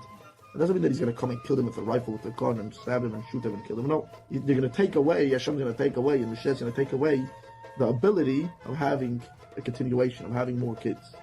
And therefore, the world is 2/3 of the world, they're going to be erased. Oh, so by making it difficult, if not impossible, to have kids, this Hashem will basically genocide all of these nations. By the way, my opinion of this Hashem that they refer to, it's really just the Jewish folk soul and not per se God or deity in the sense portrayed. But Rabbi, this sounds all too familiar to me. And this is beginning to... I actually really don't like that way of questioning, not because of the Jewish sentiment of it, but because it's actually happening if you check out the birth rates. But with everyone wants to put a different excuse for it, or a different attributation to it, either plastics or food or less activity or whatever, something in economics. But it is happening, and doesn't look particularly good in the near or mid or distant future at that, especially when you see Africans having still to this day like a 7.3 or a 7.7 birth rate, and that's per woman, it's not per household. And in those regions, like, well, I know in Islam you're allowed to have 4 wives, so that would be one family, 4 wives, 7.3 to 7.7 children per wife, especially when you consider that they're supported through NGOs or non-Goyish organizations. And you can kind of see problem here, especially when they're all flocking to Europe in mass, and still even to this day. I heard a few different stories, like especially from Lord Miles and his buddy that's just did. I think Lord Miles is still in Afghanistan. His buddy, I can't remember his name, but he's with Sargon or Sarg. I'm used to criticizing Sargon all this time, but honestly, Sargon's not doing too bad these days, especially from where he came from. But anyway, one of Sargon's guys was just in Iraq. Yeah, Iraq. And he was talking about like a lot of people that were, a lot of the Muslim guys that were in Europe are coming back over to Iraq. Obviously not all of them, but a few of them are coming back. A few of them that already made their money and I guess either found it not profitable to stay there. But they're saying like, yeah, some of the money's dried up. And okay, I mean, it's great that they have a place. It's great for them that they got a place to go back to, especially with all the money they pillaged. But then it's like, shit. I'm still here. Sound like an anti-Semitic conspiracy theory. So, in fact, I've seen a number of Jews supporting and promoting abortion, childlessness, non-reproductive sexual lifestyles, and mass third world migration. And to me, it really seems to parallel what you're saying here. After all, how is this Hashem fella going to do this if not completely through the agency and action of men? What, magic? Of course not. We're seeing it unfold from within our... I didn't articulate that too well because I think it sounded off in my head. No, I mean I'm still here, like living where they looted, and I'm not particularly happy about that. And that's kind of where you can see with Trump approval ratings, not even just in the monetary aspect about how the dollar depreciated in just the last 6 months. Whites are inventive and will always create new means of creating wealth. Sure, yeah, I mean of course. Even with this AI stuff that everyone keeps trying to flock to, but there's kind of like a differentiation between like Wall Street bros trying to push stuff into the hot topic of today and different things. So, I mean, I'm always going to the idea, like with Raymond Thoughts and Minds, always like, hey, go the 1099 route. Always try to find a way to make money or find somebody and find a way, like not just find a job, but like try to find a way that somebody else has money. Figure out a way for them to give you their money. It doesn't matter how or why. I think Asmongold even had this kind of notions, like just figure out a way for somebody has money in their bank account. Figure out how to get that money into yours. Just that's the basic element of it, and you'll eventually survive. It's not necessarily a good way of a society survive, or not necessarily a good way for how the West should continue moving forward, but I mean, that's kind of the hand you're dealt with right now, and I'm not really in a position to change society. I wish I was. I wish I could change everything from the ground up, but yeah, I'm just a guy. So I try to get as much money as I can, just like everybody else. Our own nations, but I ask you, do you really believe this is supernatural fulfillment of prophecy and therefore inevitable, making resistance or childbearing futile, or is it starting to look more like a blueprint for the Jewish people to conquer the entire world? And this Hashem is a term for their collective folk soul. I don't buy the bullshit anymore, folks. Speaking of conspiracy theories, I find that they're not even necessary to make my case. I'm not saying things like the protocols are not instructive, but why bother when you can just deal with the Jews head on by quoting them and exposing their insanity? I still kind of find it funny that the FBI just released the protocols of the Elders of Zion on Twitter. Or not, it wasn't on Twitter, it was just noted on Twitter, but they released the protocols of the Elders of Zion just like one time 3 years ago and without any comment onto it, and it's just started such a large uproar. I think I read it on Book on Tape back then too. I know I read at least what's his name? The guy that the Lutheran Church thing, The Jews and Their Lies. I read that one from there through his perception of it, which was just like kind of a neat religious idea. It's like, oh yeah, they're just lying for like the same thing that they did with the Spanish exile, where you had to either convert from Judaism into Christianity or be exiled, and the ones that did say that they said that they converted, they actually didn't, and those were the conversos, or that's what the title that they were called. And that was actually the first iteration of ever hearing Judeo-Christian, is the converts from the Jews that became Christian. But obviously I mean, if you're talking about it and you're hearing stuff from the Lutheran Church saying the Jews and their lies, obviously that didn't happen. That didn't come to fruition. That they didn't just become Christians. They were actually they held sermons in secret so that they could continue their teachings. Which, I mean, I get it. I understand why they did it. I understand all that kind of stuff, but still. I'm not particularly happy seeing is how so much of today's Western stuff is influenced by these people who are not even here with the original settlers, and then have such a large influence onto how government, culture, politics is government. What is or is not allowed to be said, and I guess even now with the Visa and MasterCard thing, what you're even allowed to buy or what you're even allowed to do commerce in. So you're coming from a country like the United States, where it's I mean, I'm coming from a country in the United States that. I mean, essentially, like, you're going by the idea that capitalism controls the entire world, and now you're trying to restrict it into the sense, like, okay, I guess I understand like what they're going for. And it's the same thing that they've always done in the past, which is you go at the ends. You go at what is unjustifiable. And porn and I guess in this case it's incest and other stuff on Steam. That's what they're going after right now. And obviously the idea is that they're going to continue going on with that and keep going at those ends until they get into like closer to the center. And I think Romanian V, another guy that's associated with Sargon, Kick V, and Asmongold are saying, I hope you like guns and games because you're not going to see them anymore. You're just going to have more whiny moms like the guys from the 1990s who are complaining about Mortal Kombat, and they're just going to keep going and going and going until more of your stuff is taken off, and then you're not going to have really anything fun. I don't really think that's necessarily the case, that you're not going to see any guns or anything. I do see more of this like Japan stuff with Pixiv or whatever their weird websites are for their ulterior games, their anime and whatever stuff, because you've already seen it with Disney trying to attribute a lot of their stuff to anime, or I mean not attribute, but change their styling over to anime because it's gotten such an audience. But it's not necessarily the styling of anime that's gotten people interested, it's rather the storytelling. Because I mean, especially like me, I can still remember like why I got interested in like Dragon Ball Z as a kid.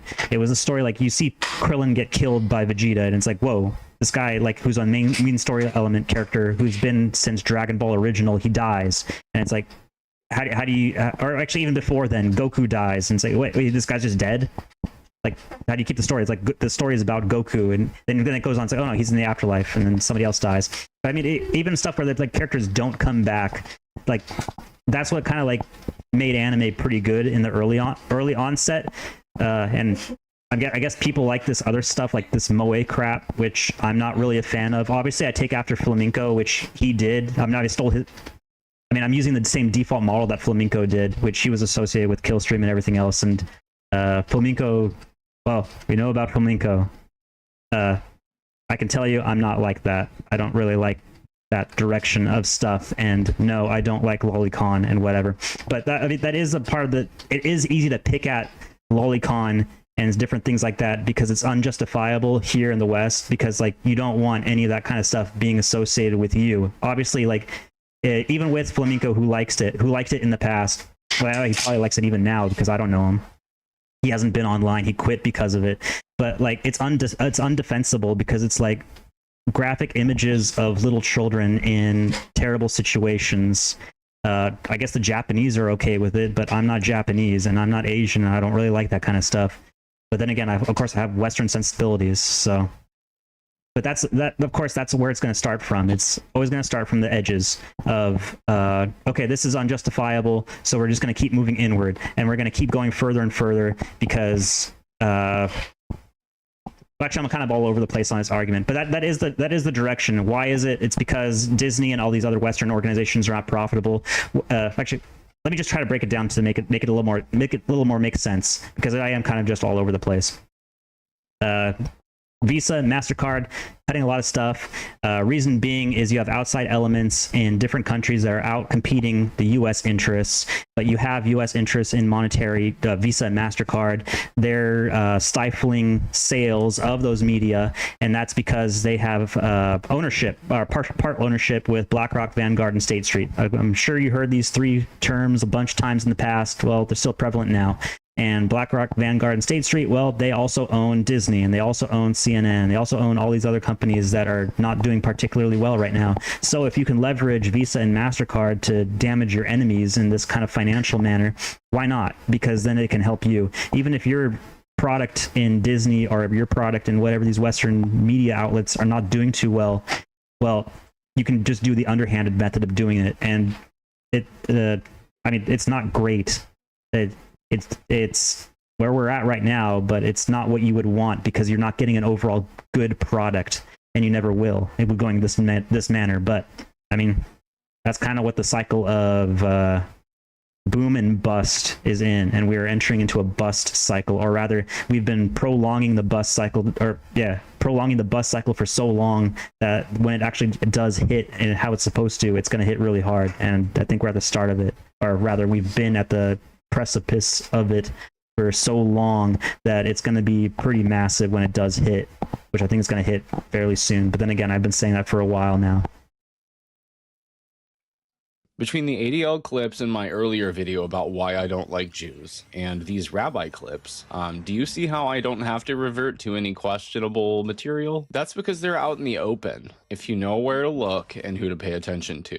They will confess in their synagogues those things which they call anti-Semitic tropes and canards in any other situation. 2/3 of the world are going to stop, not going to have the ability to have any more kids. And therefore the guy gets off, because God said he's going to delete 2/3 of the world. Why would that do that? That's what he says, he's going to punish the wicked people. No, so not everyone's wicked. So that's also the question. From the simple meaning of 2/3 of the world are going to be erased, means even the righteous ones, not even the wicked people, even the righteous will be killed, 2/3. So the question is, how could you, that's not merciful, God's merciful. So the answer over here we're saying is he's going to take away the power to have a continuation. Oh, so you are saying your God is going to do this to us through the use of magic, and definitely not through Jews working to make it so. Through, again, abortion, childlessness, non-reproductive sexual lifestyles, and mass third world migration. I call bullshit. Why would God do that? And that's already not considered doing a disgusting act. You can't say, wait a second, if God's even going to take away the ability to give birth and have more people, is also not a nice thing. It's also not being merciful. Why can't you say that? This ability to give birth, that there are in creations of the world, in this is brought out the revelation of God's infinity. While I, for one, think this is bringing about the revelation of Jewish insanity. What a bunch of schizophrenic nonsense. He will have us to believe that reproduction was magically given to us as an extra, even though innumerable species reproduce, and all evidence points to millions of years of species reproducing, and there could be no life without it, obviously. This is the bullshit you get into when you think that you are the chosen people, and your scriptures are taken completely literally, no matter how obviously absurd. God is infinite, and so too God gave this idea that he's infinite to people through this, that they can give birth and make another generation and another generation. If the ability to give birth, it could just go on forever and ever and ever and ever and ever and ever and ever, non-stop. This idea that a person can give birth, he can make more people, is something that Hashem gave a special present that he put into the creations that they should be able to make more. But a creation on its own is a limited thing, and it shouldn't be able to make more. So when you take away, when someone's missing this idea of not able to give birth, that's not that you're taking away from a person something that he has, you're just not adding extra. Because a person on his own is not meant to make more people. Okay, Rabbi, but in my culture, we call that being an Indian giver. Only this is the most fucked up possible example of being an Indian giver. Only a Jewish mind could wave something like this away and say, yeah, Goyim, I know you're barren, but that doesn't mean he's not a nice guy.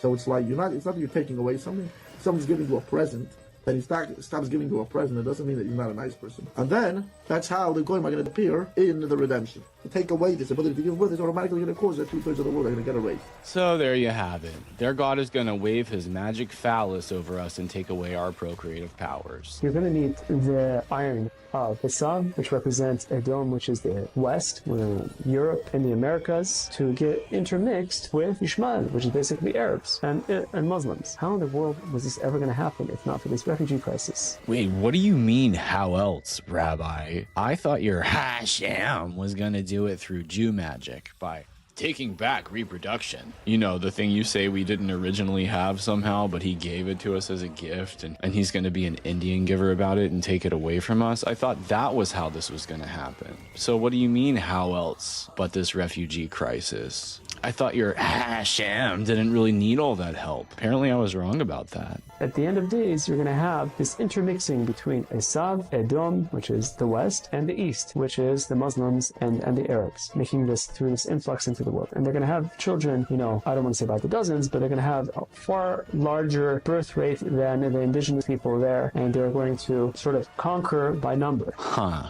Conquer by number, you say?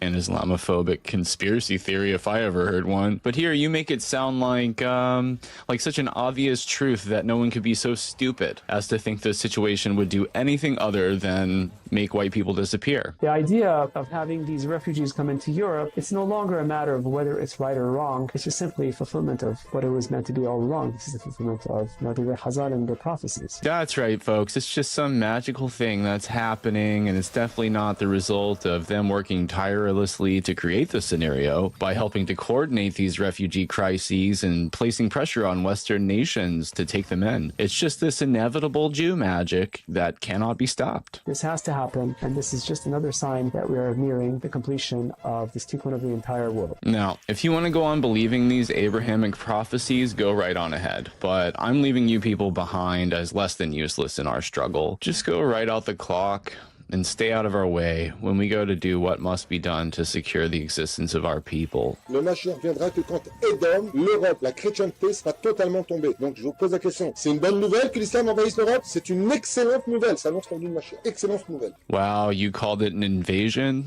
Wow, Rabbi, just wow. That's racist. See how Jews are perfectly aware that we are right about the situation we find ourselves in? The difference is they believe their prophecies grant them the world as their sole possession, even as they themselves are entirely responsible for enacting such supposed prophecies. Vous allez le payer très cher, les Européens. Mais à un point, vous n'avez même pas notion de quoi on parle. Et vous n'aurez pas au fil. Parce que tout le mal que vous avez fait à Israël, vous le paierez au centuple. Quand l'Italie disparaîtra, quand Edom, c'est pour ça que le QG de la chrétienté qui vient de Esav se trouve là-bas, quand cet endroit-là disparaîtra, et c'est ce que veut faire l'islam, l'islam, c'est le balai d'Israël, sachez-le. Here we go again with the Islamophobic conspiracy theories. Seriously, Rabbi, get it together. Oh, wait, I forgot the number one rule when discussing Jewish agendas. It isn't happening, but it's a good thing it is. That is, if you praise it, it's obviously real. Duh. Only a dumbass could think otherwise. But if you denounce it, it's not real, and you're a bad person. Think that sounds like a bunch of incoherent nonsense and insanity? Well, just go to college, you uneducated bigot, until it makes sense to you. Remember, folks, this is all just magically happening with prophetic Jew magic. And we are saying, yes, we will love our neighbor. Last week, Highest organized a letter signed by over 1,200 rabbis. Can you imagine getting 1,200 rabbis to agree on one thing? As a matter of fact, I can imagine 1,200 rabbis agreeing with each other under one condition: if it's good for Jews and bad for white people. But agree they did, and what they agreed was to ask our elected officials not to halt or even to limit the United States Refugee Admissions Program. Oh, yeah, it definitely makes a lot of sense that you all agreed on this one decision. It turns out this isn't really a fringe view like some of you like to pretend it is when I show you the evidence of your fuckery. And it's not just Hayek. Jewish organizations of all kinds across the spectrum of Judaism are issuing statements in support of refugees. Oh, not just Hayes, you say. Jewish organizations of all kinds have joined the cause? Well, Barbara Lerner Specter would be proud. But why does this cause need so much support if it's really just happening through unstoppable prophetic Jew magic? Why does it need so much support? Why does it need 1,200 rabbis? Can't your Hashem just do it all alone if it's prophetic? What, pray tell, is prophecy when a bunch of Jewish organizations come together and they use purely earthly means to accomplish their goals? למה באמת היטלר רע נגד היהודים? מה הוא רצה? מה הפריעו לו? אבל הדברים כתובים כאן במיינקאמפ. זה הספר יצא רק לאחרונה, התירו לתרגם מיינקאמפ בעברית, זה היה אסור כל השנים. אבל יש לי תרגום קודם יותר שיד ושם תרגם קטעים, להם היה מותר. היטלר טוען בספר שלו שהיהודים הם קומוניסטים. הם עשו את המהפכה ברוסיה. הם הרגו שם 30 מיליון רוסים, את כל האינטליגנציה, בצורה אכזרית ונוראה. ואת זה הם רוצים לעשות לכל העולם. הארץ הבאה בתור זה גרמניה. הם הקימו את המפלגה הקומוניסטית והסוציאליסטית הגרמנית, וזה נכון.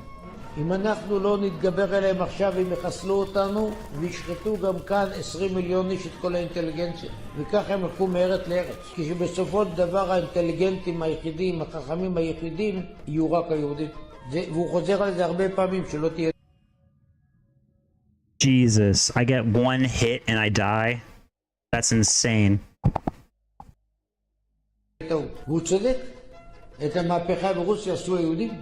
All right, so in this next clip, a rabbi explains why Hitler hated Jews.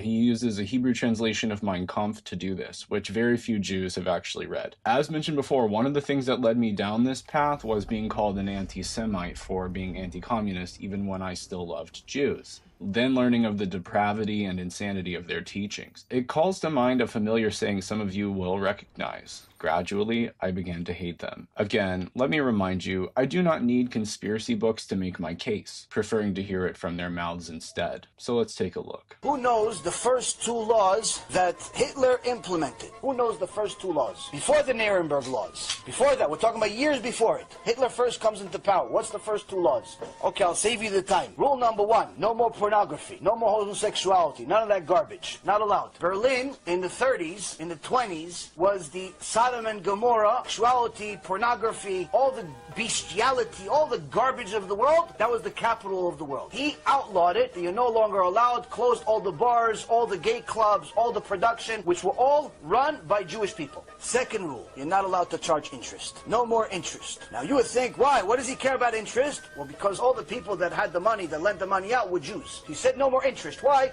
Because of the high interest that the Jews charged people was so high, it ruined, it destroyed the economy in Germany. They destroyed, just like they destroyed Russia a few years before that through their communism over there. Jews destroyed Russia, not Goyim. Jews destroyed. Communism is by Jews. Well, don't let anybody confuse you. You look at history, Karl Marx, all the other Reshaim, they're all Jews. Wicked, but nonetheless Jews. Wow, how charitable of you to call your fellow Jews who are communist wicked.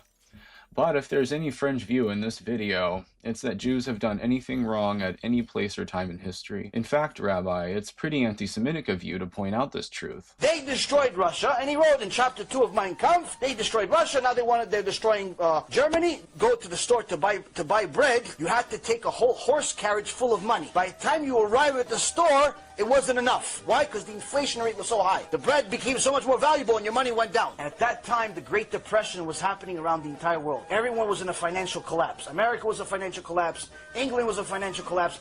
Germany collapsed worse than everybody else. But after he passed this law, within 6 years, Germany became the leading, wealthiest economy in the world. They called it a financial miracle. Why? They were the only ones that were bold enough to stop interest. This is one of the biggest reasons of why he hated Jews. Because they destroyed the economy because of their greed. This is happening again. So are you seeing now why I became a National Socialist? This rabbi couldn't have done a better job selling it to me. So you tell me, do you really think I resent them because of so-called jealousy? Do you really think that I resent them for literally no reason at all, as they would have you believe? I resent them for the same exact reasons the German people did before the rise of the NSDAP. Like this rabbi says, it's happening again. Are we going to view it all as immutable prophetic fulfillment against which resistance is obviously futile? Or will we take our fate into our own hands and throw the yoke of their tyranny off our necks once and for all? בעזרת השם זה יחזור. הם ירצו הגויים להיות עבדים שלנו. הכי טוב להיות עבד של יהודים. הם שמחים להיות עבדים, רוצים להיות עבדים. מסביבנו עמים כאלה, בעיות גנטיות. תשאל ערבי פשוט, איפה אתה רוצה להיות? הוא רוצה להיות תחת הכיבוש. למה? כי הם לא, יש להם בעיה גנטית, הם לא יודעים לנהל מדינה, הם לא יודעים לעשות כלום. תראה איך הם נראים. Well, look here, Rabbi, I certainly don't enslave anybody like you do, but I understand what it is to live amongst people who couldn't run a country on their own and can't really do anything. I understand what it is to live amongst people who have, shall we say, genetic problems. והנה התורה כולה, תורת הגזע. בוודאי שיש גזענות, מה אנחנו לא יודעים שיש גזעים שונים בעולם, מה זה סוד זה, מה זה לא נכון, זה נכון, מה לעשות? כן, אנחנו גזענים, אנחנו מאמינים בגזענות. יש גזעים בעולם, ויש תכונות גנטיות של עמים. Here you go stating it so matter-of-factly, when the rest of the time your fellow tribesmen are denying it and gaslighting us and using double standards and doublespeak. And if we point out the obvious, they call us evil. השואה באמת זה לא שהרגו היהודים, זאת לא השואה. כל התירוצים האלה כמו זה אידיאולוגי או זה שיטתי או כל זה לא שטויות. זה כיוון שזה נבע מתוך אידיאולוגיה, במידה מסוימת זה יותר מוסרי מאשר סתם שאנשים רוצחים. הומניזם, כל התרבות החילונית שאנחנו מאמינים באדם, זה השואה. השואה באמת זה להיות פלורליסט. Well, that's a really peculiar and interesting thing to say, and in light of people like Barbara Lerner-Specter and Hayes that Jewess was talking about, really interesting for you to point out that pluralism is the real Holocaust. And it really makes sense as to why your people support it for me. I totally get it. If only you guys would admit it more often. ההיגיון של הגרמנים הוא נכון יחסית לעצמם. אומר היטלר שקבוצה מסוימת באוכלוסייה היא זרע הפורענות לכל האנושות, בגללה כל האנושות תלך לאבדון, הם מרעים לאנושות, ולכן צריך להשמיד אותה. Look, I don't care if you're speaking in support of Hitler. The fact is, there's no documented evidence that he ever called for or planned in any sense to genocide you people. האידיאולוגיה הזאת נשמעת לך לא הגיונית? רעה מאוד. זה לא נשמע מוסרי. משה רבינו, אכזרי רשע כמו היטלר? לא. למה לא? יש דבר אחד רע בעולם וזה להיות צודק. Loyal audience here will be aware of my hatred for hypocrisy, so I can certainly appreciate his stance here. The funny thing here, though, is that Jews are often the biggest hypocrites on planet Earth. It's truly breathtaking sometimes to see the level of, oh, what do they call it? Chutzpah that they have. The hypocrisy, the double standards, the gaslighting, the projection. It's truly unbelievable. משנה לך אם הורגים אותך עכשיו עם סכין או כמו שהרגו את הגג או שהורגים אותך בתגזים, סליחה. Well, Rabbi, now that you're asking, I suppose I would prefer gas over the more crude instruments like knives or whatever, but the fact remains, I don't think it ever happened, you know? Like, I understand the point you're trying to make here, but the fact is, I don't believe it ever happened. The late Ernst Zundel famously said, in America, you will have Weimar problems. I heard a funny thing from some Buddhist guy, or from a guy from like a Buddhist temple, who was referring to this the thing. I'm still streaming on YouTube, so I can't actually say the thing, but the thing where it didn't happen or it did happen or whatever. He was saying that through the Buddhist perspective, that if it did happen, then they deserved it through divine punishment, and if it didn't happen, then they were so it's more of the Buddhist mentality on it was if it did happen, they deserved it, and if they didn't deserve it, it didn't happen. And that was like, damn. Also, look up who is the family that is regarded as the founding of Buddhism within the West, or specifically within the United States. You'll find an interesting last name associated with them. And in America, you will have Weimar solutions. Zundel believed strongly in the blood and spirit. I mean that Buddhism within the West is very cucked. I guess cucked is a correct word in this sense.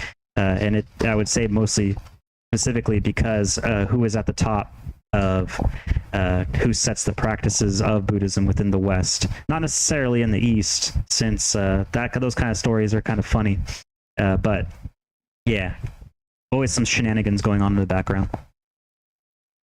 Of white Americans. He believed we possessed within us a revolutionary spirit that, if and when we decide to rise up against them, would make Hitler and his movement look like child's play. He believed this. He had a lot of faith in us. I want to have that same faith in our people, but it's up to us whether we awaken that revolutionary spirit and put it to good use, or if we burn out and fade away as our nations degrade into third world hellholes. I confess that I've become increasingly doubtful in my fellow white Americans, but I do still believe in the potential in their blood, if it would just awaken and if they would listen to its instructions. Because after all, the most precious possession you have in this world is your own people. I hope you enjoyed the video and found it enlightening and instructive. It represents pretty well the process of discovery and transformation that I went on. First as a curious Christian, sort of questioning his beliefs around politics, religion, and history, only to later on become a National Socialist. But I think the transition makes perfect sense, and I hope this video sort of demonstrated how that happened. That all being said, thank you guys for your love and support, thanks for listening in, and until next time, you take care.